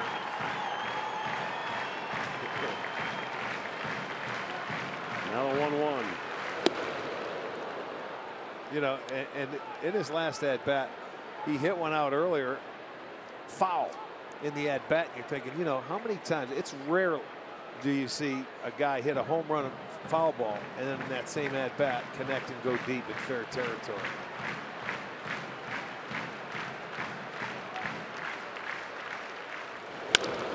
Up the middle, and that's going to split him. It's an RBI single for Napoli to make it 8-0. That gives Napoli now 60 RBIs on the season with that base hit there. All right, let's go down to Andre. Well, you talk about that home run that Mike Napoli hit in his last at bat, and I know all you guys can't keep up on Twitter, but John Adams has his own Twitter account. And on his Twitter account, he put up, Mike, you missed the drumhead by 6 inches. Better luck next at bat. I told Chris Jimenez that, and Chris goes, "How tweeted this out for me?" He goes, "Tell everybody that my new favorite player of all time is Mike Napoli, because Lord knows it would take 2 swings for me to get a ball up there." Jose Ramirez taking, that's a called strike. Well, Andre Tom Boschenik, he's got his tape measure out. He's like, hit it here, yeah. And Tommy Bo says the 4 home runs the Indians have hit tonight have totaled 1,607 feet. Tommy brought the big ruler today. He got the yardstick. Yeah, he did.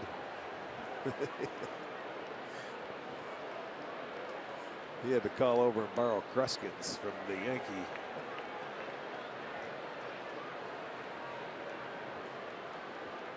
Now 1-1 pitch.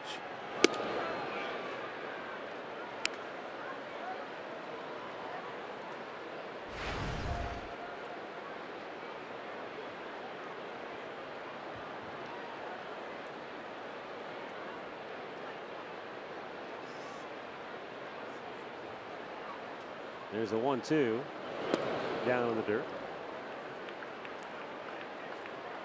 Jose Ramirez has been on some kind of tear. He just had his 11-game hitting streak snapped.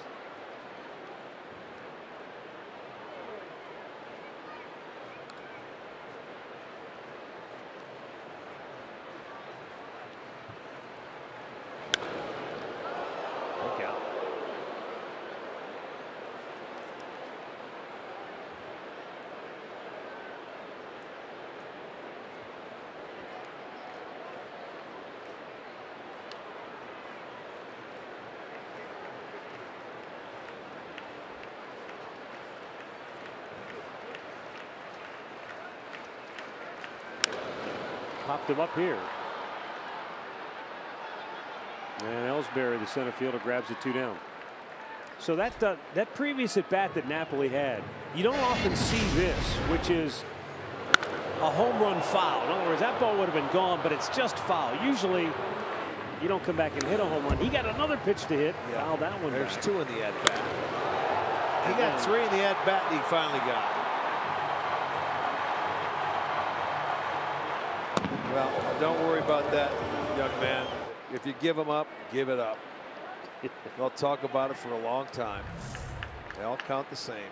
When Orel Hershiser gave up the home run to Mark McGwire that hit the scoreboard, Sandy Alomar went to the top of the bleachers the following day, about where John Adams is sitting up there.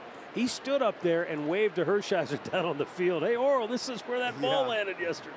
Yes, he did. So you're right. There's no mercy in baseball. Yeah, but you know, it counts the same whether it hits a scoreboard or just gets over that little yellow line. A home run's a home run.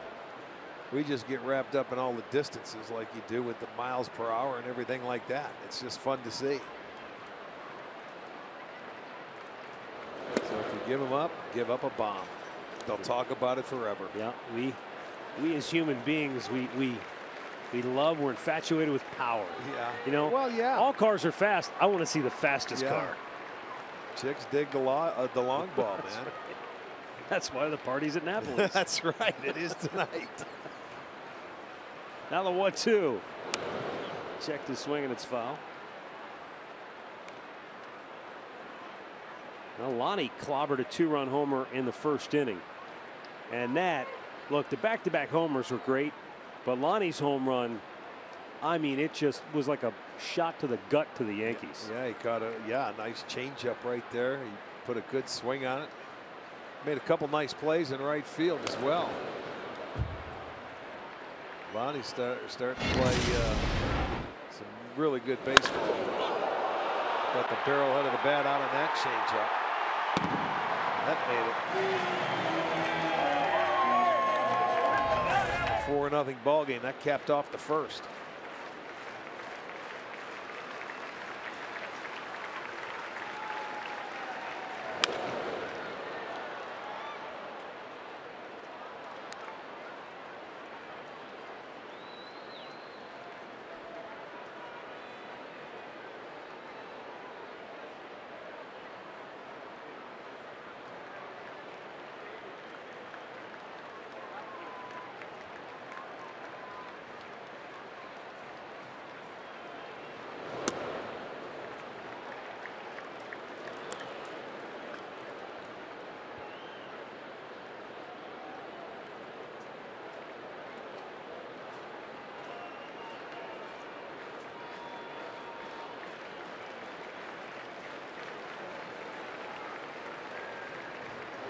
Fouled right back.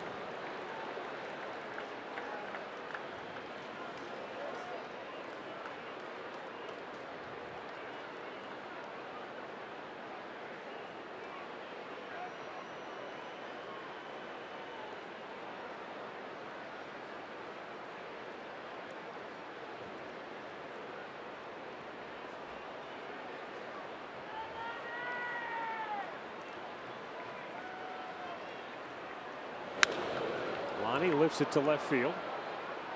And Brett Gardner will make the catch to end the inning.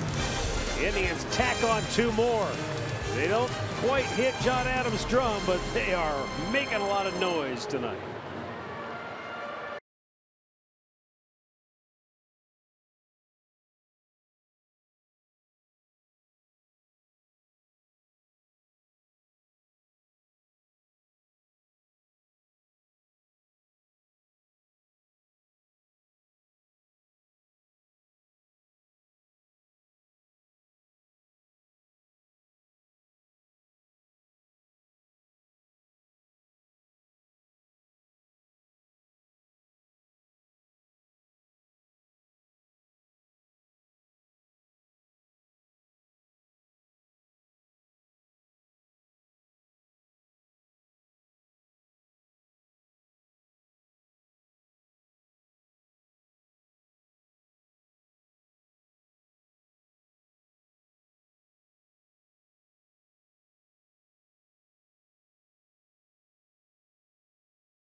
Former Indian bullpen pitcher Rich Hill, man, has he turned himself into quite a starter for the Oakland Athletics.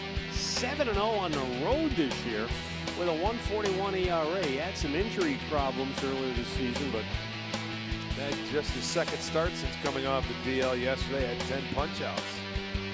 How about that, though? You got to go back to Roger Clemens. I can't fathom two how different that's style happened. pitchers. You know, you think. But how did this happen to this guy? I don't know. He had a chance last year to make a couple of starts in Boston. He sort of went from fledgling middle reliever to now he's a dominant starter. You know, when he was pitching for the Cubs, he was pretty good. Had a pretty good year there, and I don't know exactly what happened. But boy, he had a couple of injuries, but he'll throw that curveball from two different arm angles, and he can be awfully tough. He was here. No one ever thought of starting him.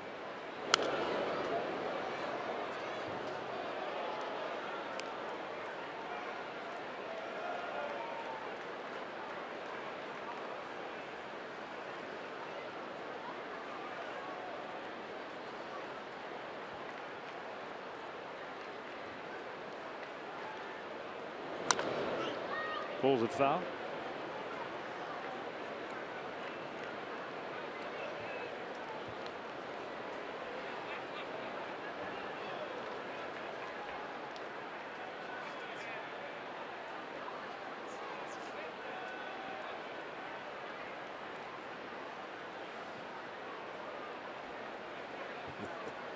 Now the 1-2 is a foul right back.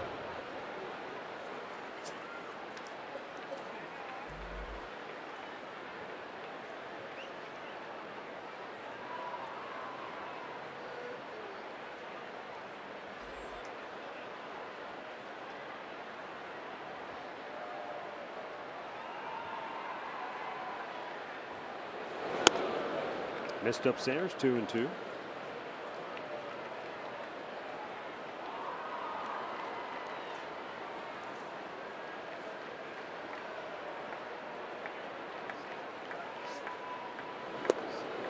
And Kluber strikes it out. That's number 5 for Corey. Well, Indians baseball is live with the MLB.com @bat app. You can stay connected all season with radio broadcasts, video highlights, stats, news, and more.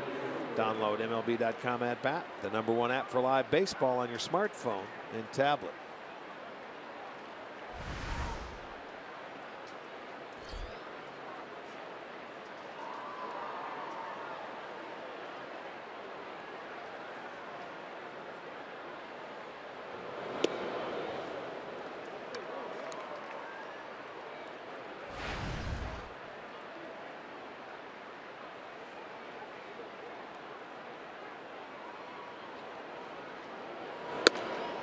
And Kluber misses up and away. Jacoby Ellsbury bounced into a fielder's choice in the first, flied to left in the third.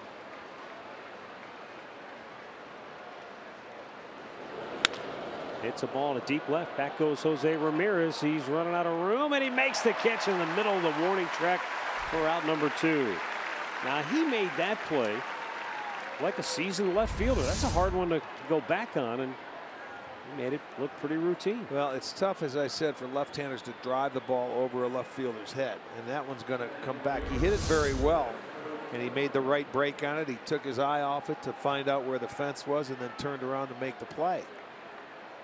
He's getting comfortable out there, and you know, when you play as many games as he's been playing out in left field, and he has this year in this ballpark, you get used to it.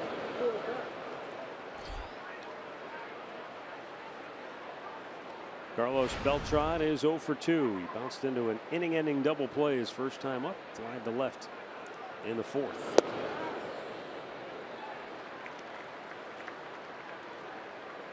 Blue Jays lead the Tigers 1-0. They're in the 6th inning already at the Rogers Center.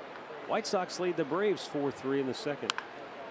And that is fouled on the right side.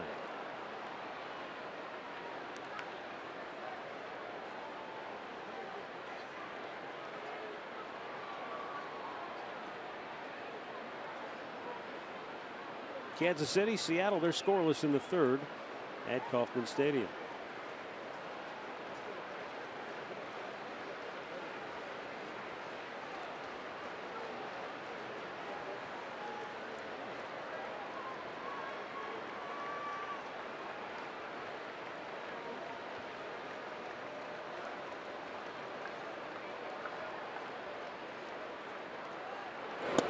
pitch. Got him looking.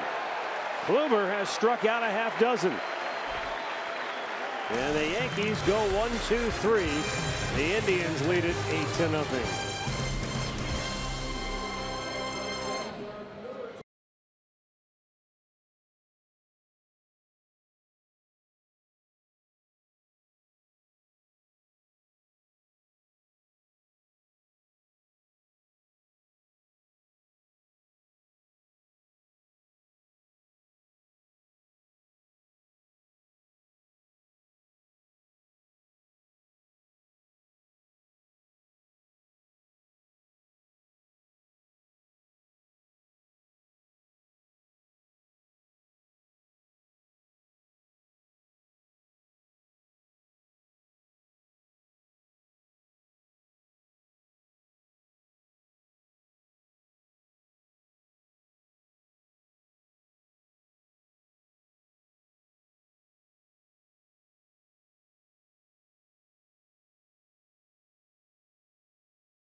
You to ride the Velozano 3 on Saturday, July 30th to help find cancer cures.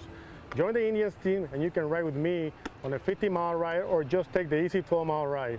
There's a distance for every level of rider. You participated in the 12-mile ride last year, Tyler. How was it? Well, it was an awesome experience to ride and raise money in honor of friends and family who are battling cancer. Plus, we were able to ride our bikes around the field right here at Progressive Field. Join us today by registering at velozano.org. We hope to see you there. All right, thanks to Sandy and Tyler Danberg. Sandy Alomar, I mean, he can bike now. My man rides his bike back and forth to the ballpark on a daily basis, so he's no joke down there. And Tyler, as he told you, he's going to do the on the other end of the spectrum. So there's something for everybody with regards to Velozano if you want to come out and be part of a great charitable cause that helps to fight cancer and raise money for cures. It's something that Sandy obviously is very involved in. So if you want to help out and join him, that'd be an awesome event.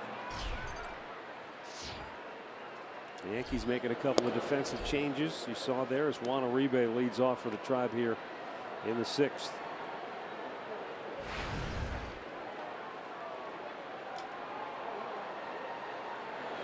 Down low.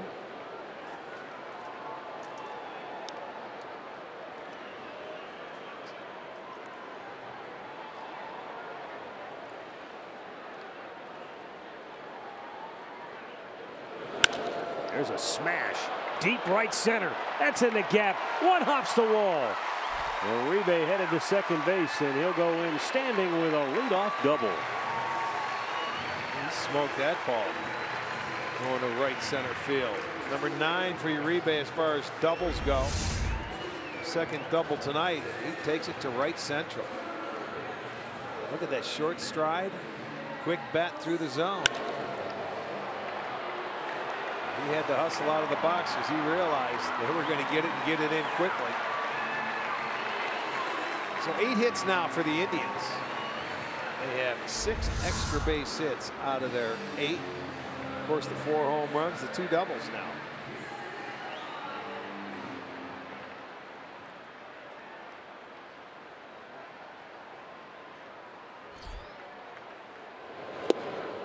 Tyler Naquin a swing and a miss.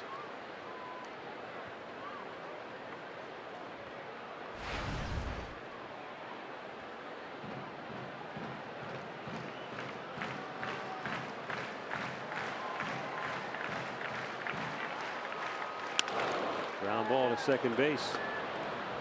Naquin thrown out by Starlin Castro, 1 down. Well, you can get your Yan Gomes bobblehead courtesy of Sports Time Ohio. Tomorrow, the Indians take on the Yankees in Game 3 of this series. You can visit the T-Mobile pregame district block party in KeyBank will be providing specials for fans all weekend as part of the KeyBank hassle-free weekend. Go to Indians.com and get your tickets. Remember, 4 o'clock game tomorrow. We will not televise it. It'll be on FS1.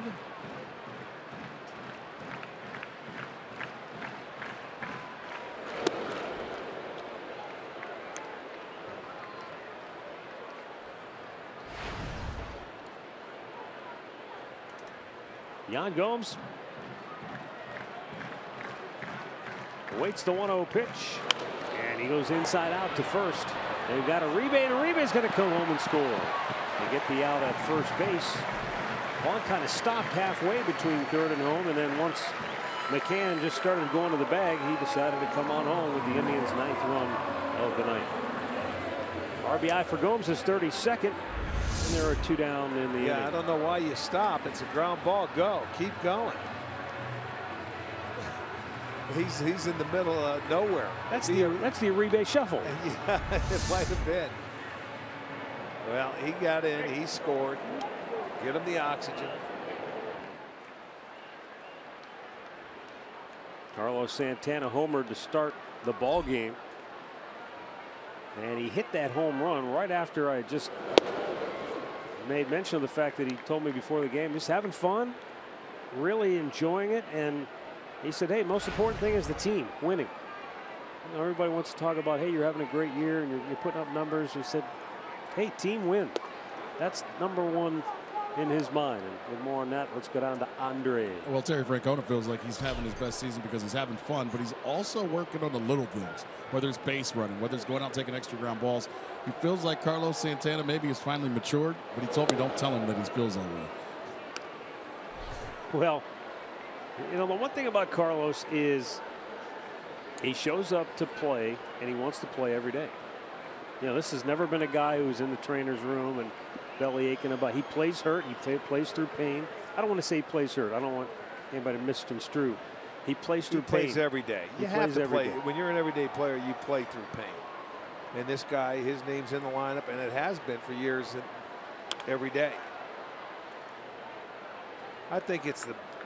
I'll tell you what. You can say what they want. I think a lot of it has to do with the chemistry in that clubhouse. He feels more welcomed, I think.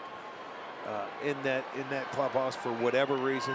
The guys they brought in, they have a really good chemistry that I don't think it's talked about enough.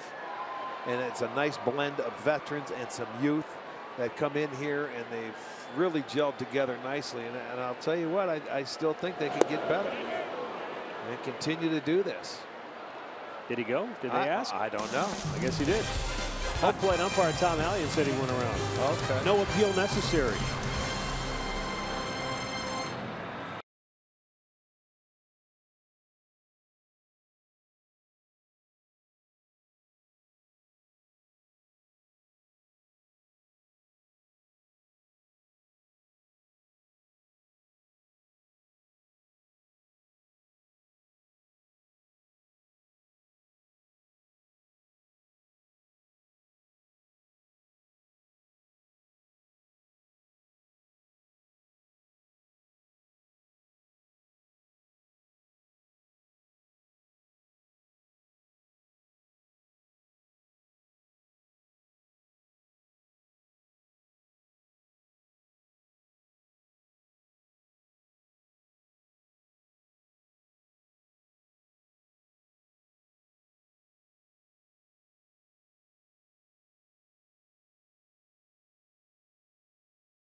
Brought to you by the Injury Lawyers at Elk & Elk.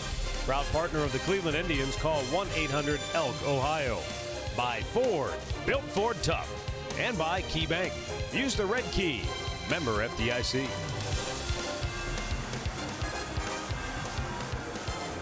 New York trailing the Indians 9-0. And the Indians will make some changes defensively, I'm told. Almonte in left, and then Ramirez comes into third.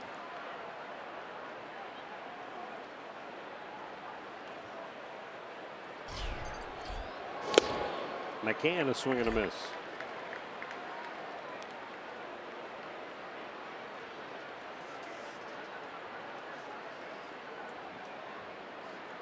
Brian McCann singled in the second, struck out in the fourth. And he lifts one to left field.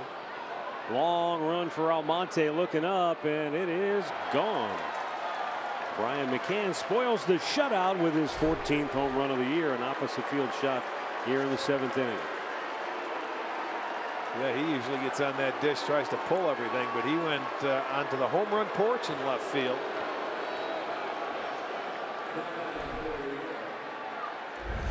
You watch, he's on that plate, and that ball was about belt high, and it was going away, but he clipped it perfectly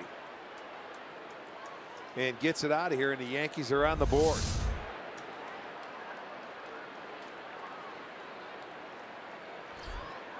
Brings up Austin Romine. Romine won the backup catcher's job in spring training this year. He was in a battle with Gary Sanchez, who's one of their top prospects. And according to George King of the New York Post, the White Sox recently called and asked about making a trade for Gary Sanchez because Alex Avila was put on the DL with a hamstring injury. But according to George King's story, the asking price of the Yankees was just too high for the White Sox. Sanchez is a former top prospect, but he's 23 years old now. He's hitting .281 at AAA with 9 homers, 37 RBIs. New York gave him a $3 million signing bonus when he was 16 years old out of the Dominican Republic. Okay.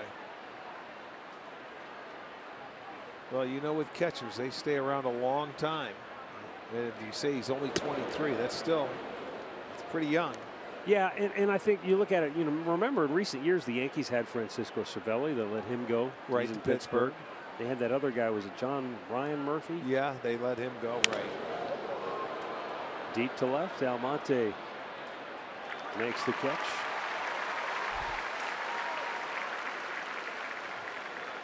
The All-Star game will be here on Tuesday night. You can watch it on your local Fox station or stream it live on Fox Sports Go. Tuesday, 7:30 p.m. All of baseball's biggest stars will be on display at Petco Field or Petco Park in San Diego, including Francisco Lindor and the Indians, Danny Salazar, and tonight's starting pitcher Corey Kluber.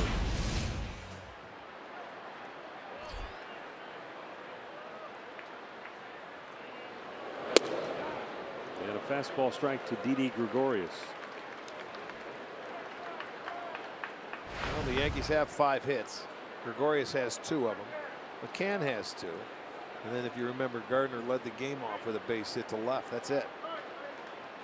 He hits this ball to right field, and Lonnie Chisenhall makes the grab to end the inning. Brian McCann spoils the shutout, but he can't spoil the Indians' fun tonight. They lead it 9-1.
Cleveland Indians will take on the New York Yankees tomorrow at 3:30 Eastern Time in a game you can only see on FS1.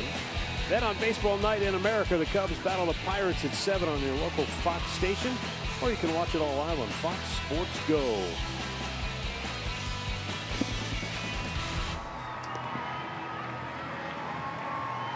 Anthony Swarzak coming on now for New York.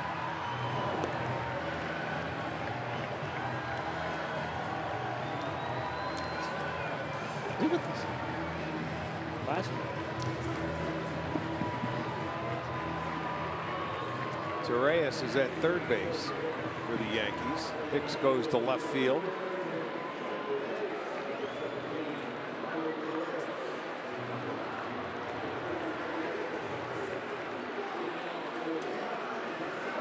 Jason Kipnis, Francisco Lindor, Mike Napoli.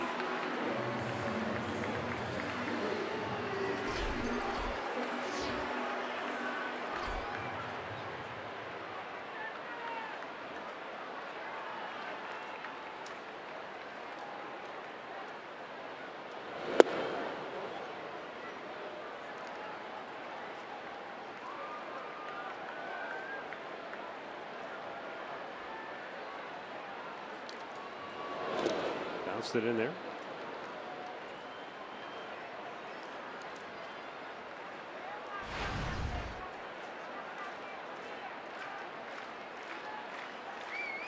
Anthony Swarzak was originally a second-round pick of the Minnesota Twins a dozen years ago. Kipnis fouls it down the right side.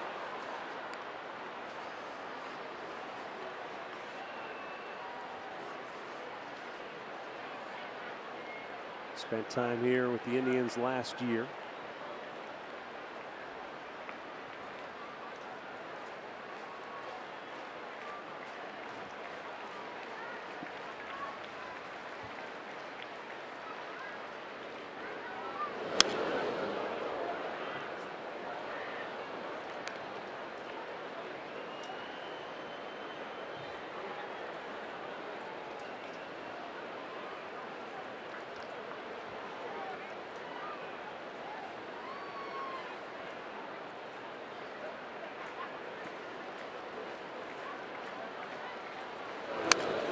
Play. Jason Kipnis rocked a home run in the first as the Indians went back to back to start the ball game.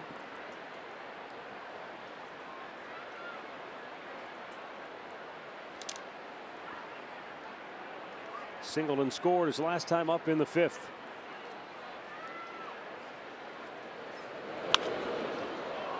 Out of play. In this big sellout crowd, officially the Indians' third sellout of the season, 34,045 the announced attendance.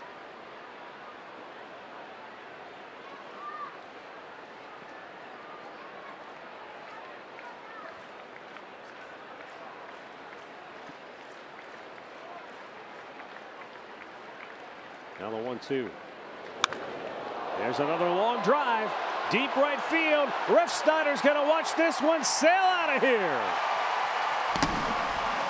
It's a two-homer game for Jason Kipnis. And the Indians make it a 10-1 lead. And the hits just keep on coming. The long ball flying out here. He picked on a slider.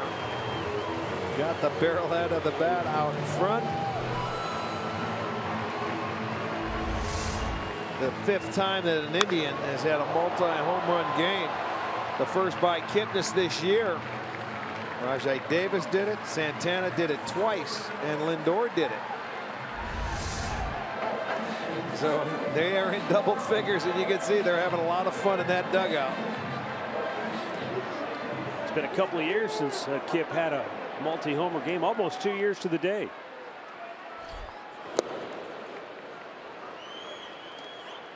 They have more runs than they have hits. The fifth home run now for the Indians. Boy, they have treated this sellout crowd. That's a season high too. To an absolute shellacking. Yes, they have. Well, they said, you know, when they were coming home, they were looking forward because Monday was a a sellout. They were looking forward to playing in front of a lot of fans too, so they could show them that, hey, we're the real deal. That's a season high 5 home runs. I remember they hit 4 in the inning off Verlander, and I don't remember any time they had 5 in a game.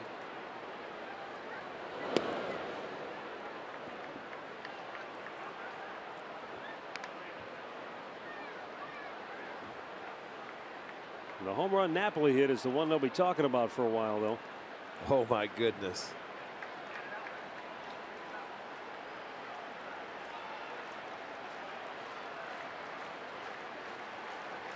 Francisco Lindor, he has scored 3 runs already tonight. And we told you that he's right there in terms of runs scored in the American League. He began the night among the league leaders in hits.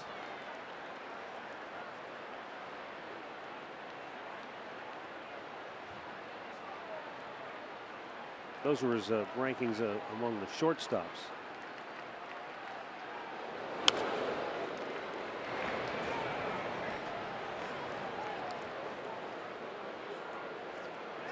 But with the 3 runs scored tonight, Lindor has now crossed home plate 57 times.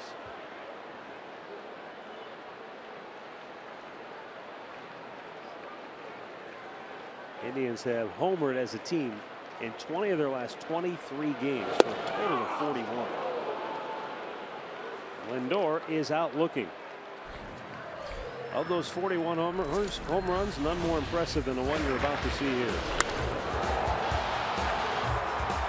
Yeah, right up there. It almost got John Adam in his drum, and it was close. He said next time. Here. Yeah, the next time he got a base hit and drove in a run, a measly old 1 run.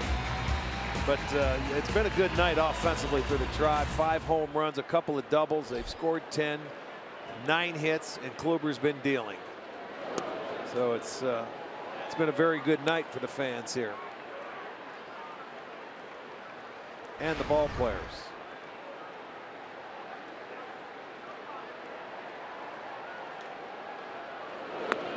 Down low.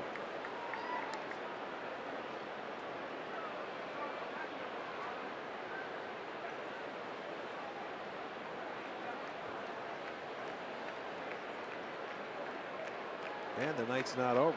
They get fireworks at the end of the game, as if they haven't had enough during the game. They may not have any left. They may have to cancel the show.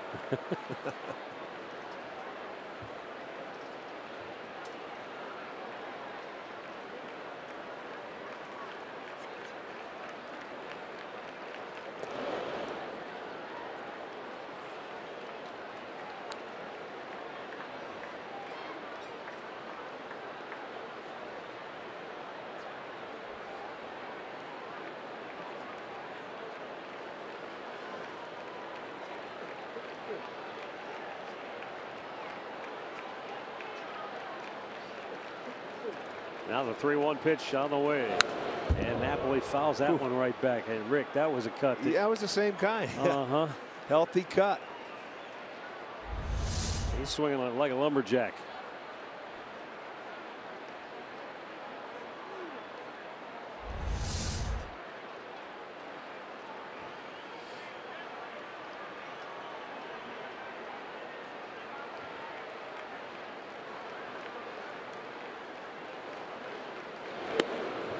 Tommy, you didn't give us the update. 1,600 feet. We got to add some more. Hold on, he's got to break out his ruler. Get your Stanley out. Let's go. Got to be getting close to 2,000 feet here. He's going to give me 1,900. Well, Napoli's was 875 feet. Now here's Jose Ramirez, 0 for 3 tonight. Trying to get himself back on track.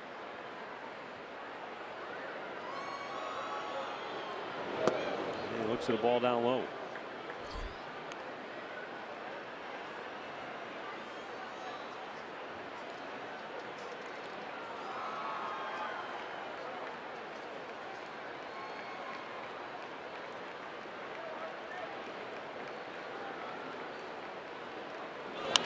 Out of play. I think he did go to get his measuring tape.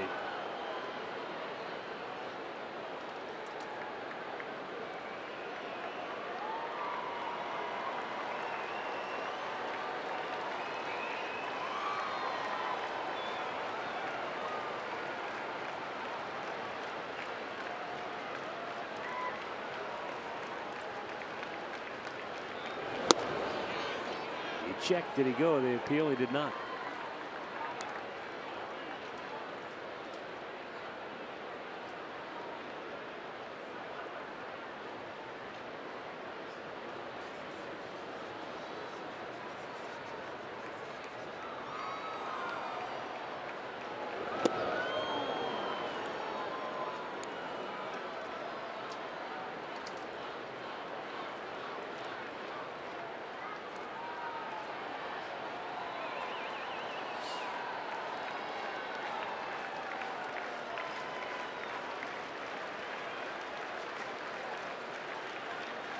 And the 2-2 on its way.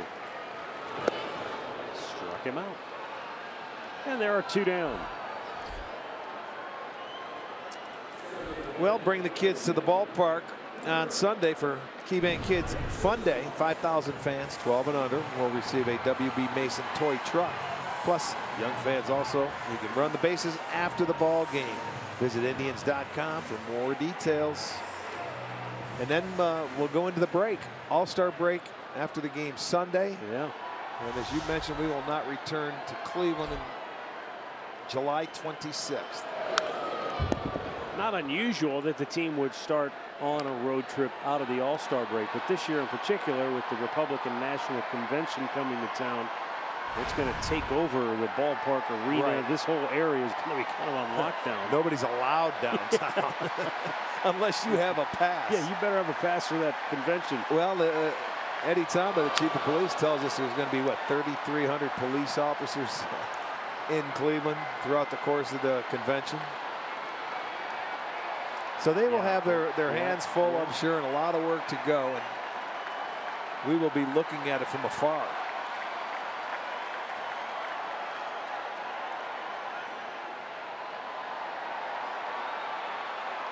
Now the fans are starting to wave. Now the 0-2 to Lonnie Chisenhall. Pulls a foul.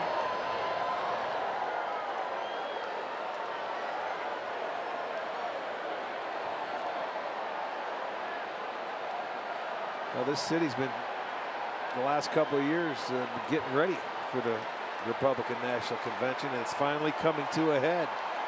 It is going to be here before you know it, man. The preparation, the work, and everything they've done around the town and all over the place has been spectacular.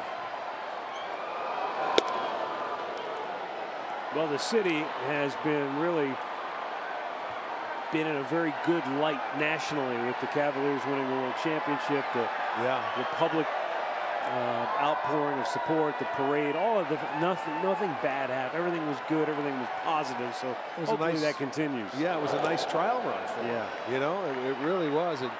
And you're right, is a lot of the Indians players will tell you, Knapp and everybody included that's been here, it's a good time to be in Cleveland or to be a Cleveland sports fan, and it truly is. And to be in the city of Cleveland, it's happening.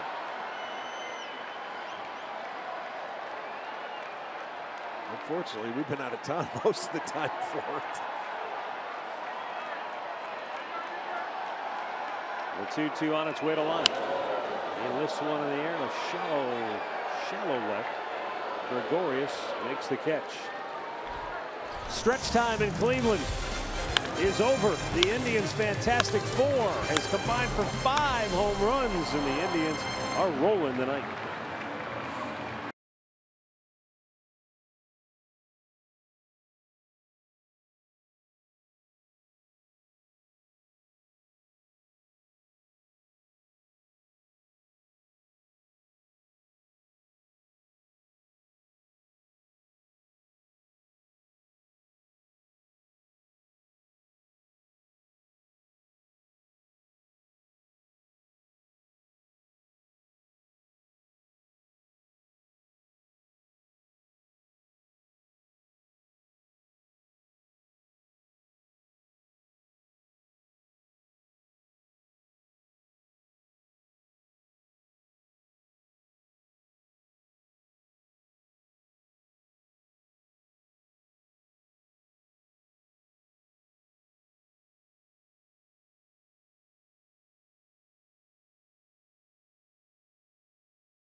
telecast is presented by authority of the Cleveland Indians and may not be reproduced or retransmitted in any form. And the accounts and descriptions of this game may not be disseminated without the express written consent of the Cleveland Indians.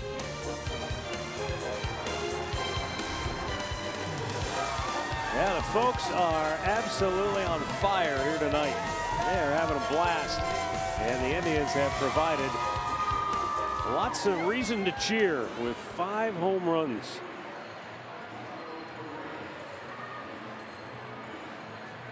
As we roll to the 8th inning, defensively, the Indians make some changes here as Carlos Santana comes into the ball game, taking over for Mike Napoli at first base.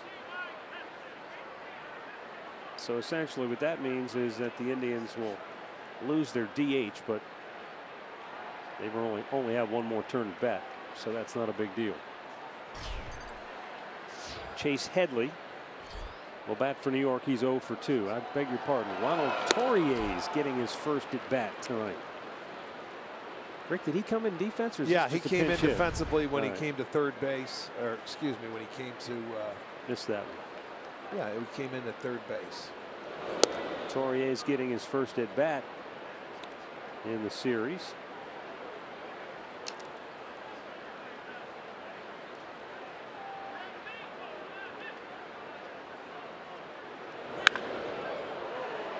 Foul into the crowd.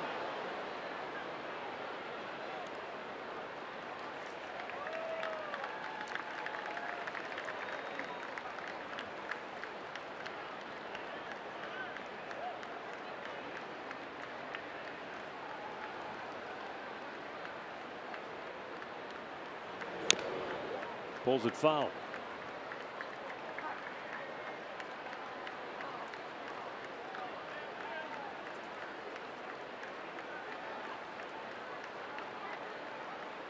This has pretty much been a night dominated by Corey Kluber out on the mound.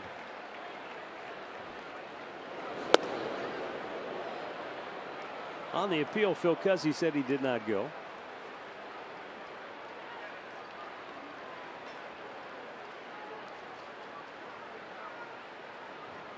He's given up the 5 hits, has 6 strikeouts. To third, Ramirez backs up, stays with a tough hop, throws him out, 1 away.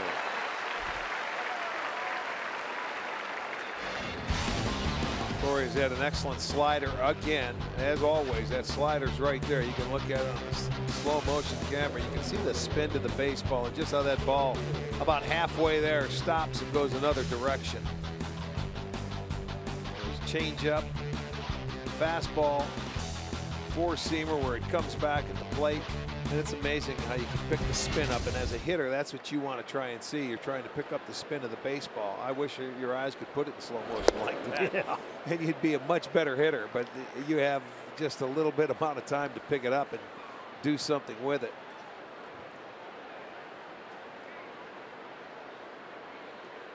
I think Ted Williams had eyes like that. But even could Ted Williams, even as good as he would have been able to pick up a Aroldis Chapman if he's throwing 102 and all of a sudden he throws you a slider? You know, good question, but if anybody could, I would believe he could.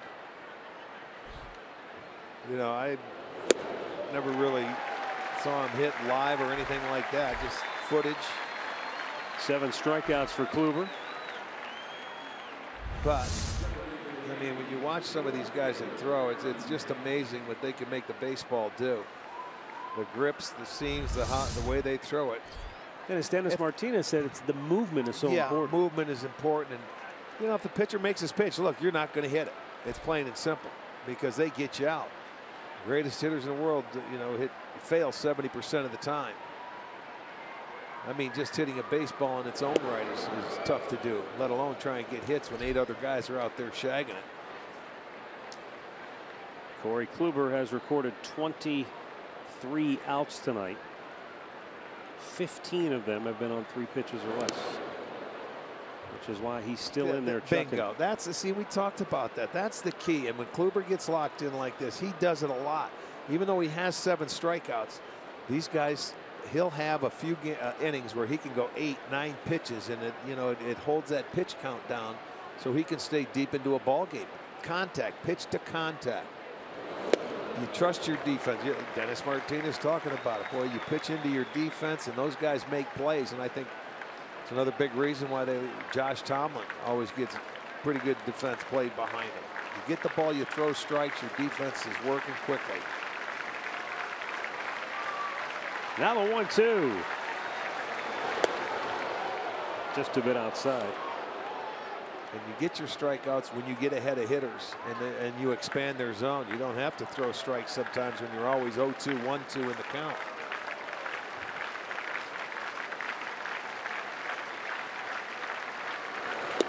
Swing and a miss. He struck him out. Number 8 for Kluber. And 8 solid innings of work for the Indians ace.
Goes to the All-Star break after their matinee affair against the Yankees.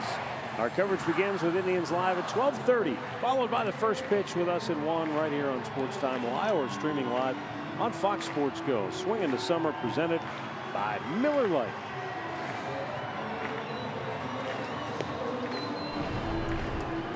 Chasen Shreve is the new Yankees pitcher here in the bottom of the 8th inning.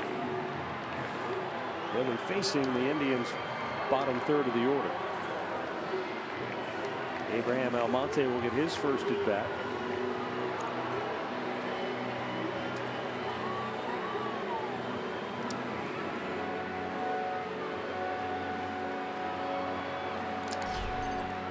Then Tyler Naquin, and then Yan Gomes.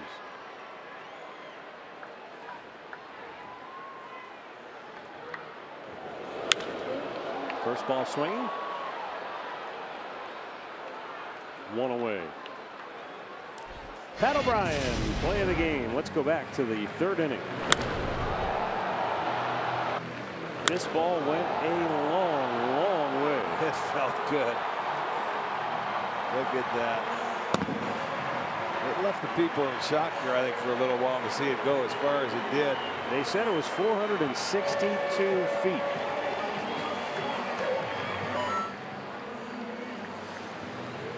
And the Indians on the night, their 5 home runs, they've hit 1,983 feet worth of home runs. According to Tom Stanley Bochenek. Took him a long time to reel that thing back in. Yes, it did.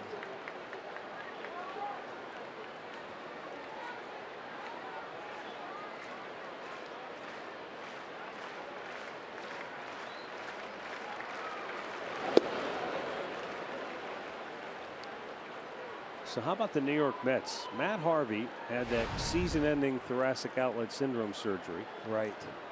And then during their game today, Yoenis Cespedes left after 3 innings with a strained right quad. And Noah Syndergaard left in the 5th inning, where he's got a bone spur in his pitching elbow. Had a couple of fastballs that topped out at 91 miles an hour. Well, when it rains, it pours. It sounds like it up there. Yeah, they came back and had a win yesterday, but they have had some issues in New York as far as injuries go. That's for sure.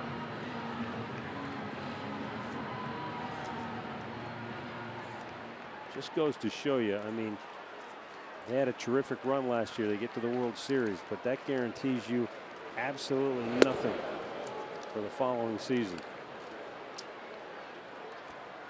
You just never know. When you've got your shot, you got to take it.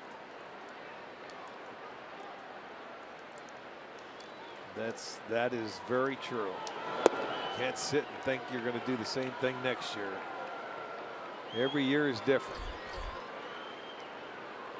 Joe Colon getting loose in the Indians bullpen. Looks like he'll be coming on to pitch the top of the 9th.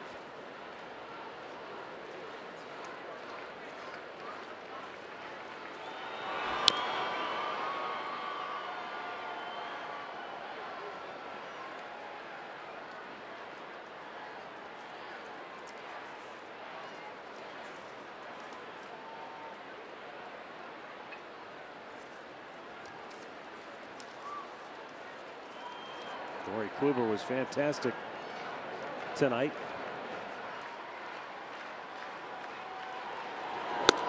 Swung out and missed. The inning is over. The Indians go 1-2-3. We go to the 9th. It's been all Cleveland this evening. 10-1 try.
Field sold out house. The Indians demolishing the Yankees 10-1 as we head to the 9th inning. They've gotten some offense. They've gotten some great pitching. They've gotten everything. Hi again, everybody. Al Pulowski, Jensen Lewis. I mean, what should we talk about tonight? Pitching, offense, or Mike Napoli nearly hitting the scoreboard with a homer? Yeah, and it's crazy to think that's not even going to make the top 5 in stadium history as far as distances go. But Will is getting 4 runs for Corey Kluber in the first inning. 8 innings, 8 strikeouts, no walks, back to ace form. It was great to see him command the fastball and slider tonight. And the offense may make it easy. Kipnis, another great night tonight as well. Yeah, 3 for 4, 9 total bases with a couple of homers. Stay tuned for Indians Live after this one. It's brought to you by Conrad's Tire Express and Total Car Care. Let's go back upstairs to Matt and Rick and the Major League debut of Joe Colon. Love those great shirts, guys. You look sharp. Yes, thank you, boys. Right they back feel at you. great. They look good on you, too. Use them on the road trip. Yeah. It has been a hot, humid affair, and the Indians providing more heat with the big bats. And now we get to watch Joe Colon make his big league debut. Former starter, he's moved to the bullpen. The velocity has gone up. He You know, good fastball, mid-90s. He's got hard slider. So this is interesting. You know, anytime you move a starter to the bullpen, you would expect the velocity to go up because he's not thinking about going 6-7 innings. He's just kind of letting it all go. Because Jimenez will guide him through this 9th inning. Well, you may be thinking it's a 10-1 game and it doesn't mean anything, but this appearance right here, he is. Do you see the look in his eye? Yeah. His heart is pumping. No surprise, I shouldn't say surprise, it's no secret that the Indians are looking for some bullpen help. Just an arm, maybe two, to supplement what they have. So this essentially is a short-term audition for somebody like Joe Colon.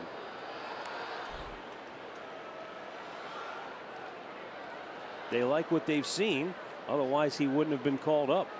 Whether or not he can be a fit for the club in the second half, well, he's going to get a chance to show. 2-1. Jacoby Ellsbury is 0 for 3 on the night.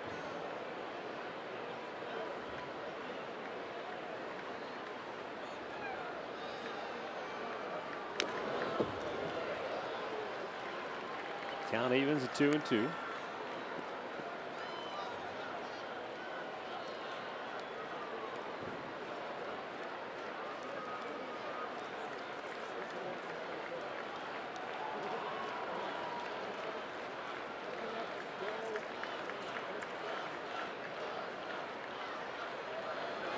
Swung on and missed. He struck him out. Now that's one way to start your major league career.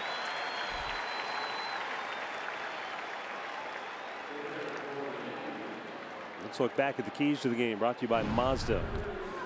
Shortstops on display. They both played well, but the real key to tonight was the long ball by the Indians. They provided the lead. Corey Kluber did the rest.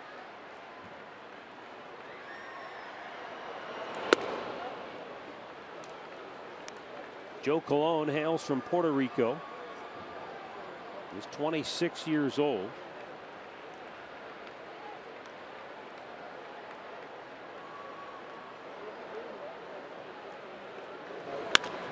There's a line drive toward left center, and that's up the alley. Carlos Beltran will go into second base sliding with a double. That's his first hit in the series.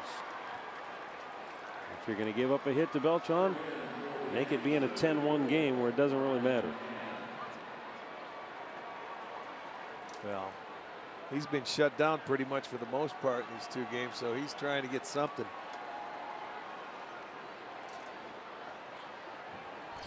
Joe Colon was originally a 12th round pick back in 09. Pitched in 11 games that year in Arizona for the Indians in the Arizona Summer League. And then boom, elbow surgery. Tommy John. But he came right back, pitched in 2011. Made 14 starts that year at Mahoney Valley, 1 start at Lake County. Following year at Lake County, he went 8-8 with a 2.90 ERA.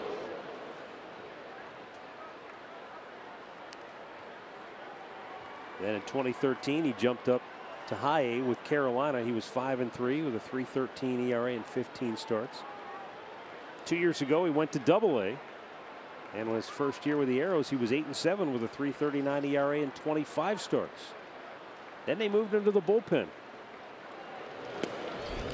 Ball gets away from Jimenez to the backstop. It goes. Last year, he pitched in 21 games for the Arrows, made 1 start, 20 of them out of the bullpen.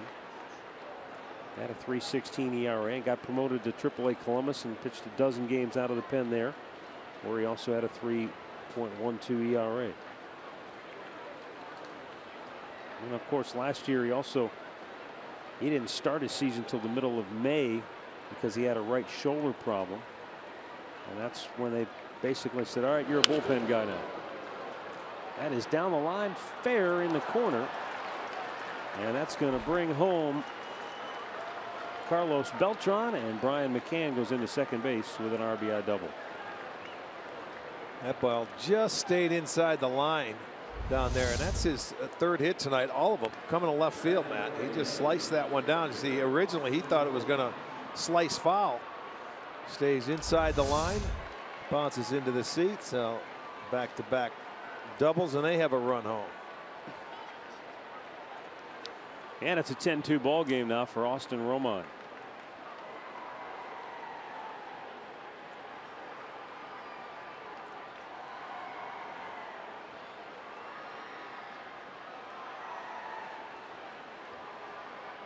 A little off-speed pitch in there for a strike.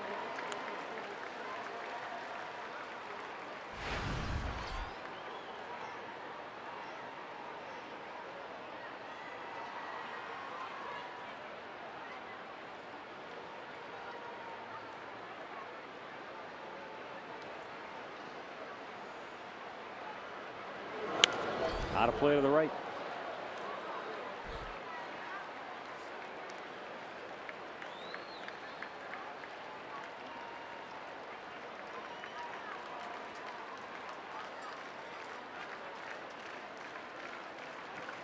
Austin Romine with Starlin Castro to follow. Here in the ninth inning as the Indians try to wrap this one up.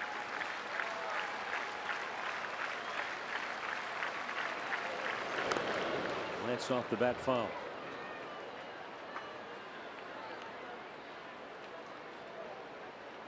Don't forget, tomorrow it's a 3:30 affair. Indians and the New York Yankees. It'll be televised on Fox Sports 1, FS1 on cable. If you don't have FS1, you can stream it live on Fox Sports Go.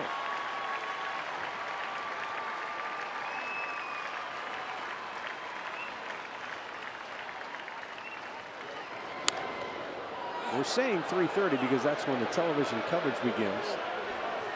As Jimenez makes the play in the on-deck circle, but the first pitch tomorrow is scheduled for 4 o'clock.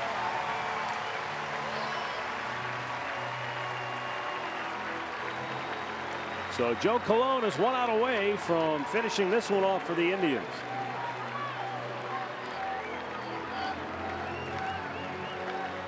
And the batter will be Starlin Castro.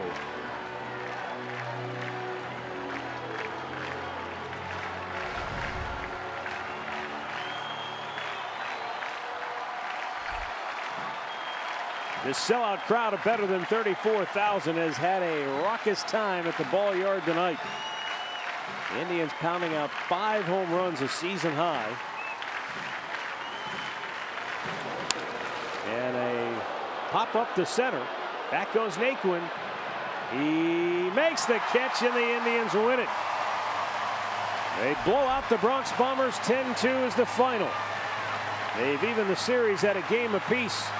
And they moved 18 games over the 500 mark at 52 and 34. The Yankees fall to 2 games below the break-even mark. They're 42.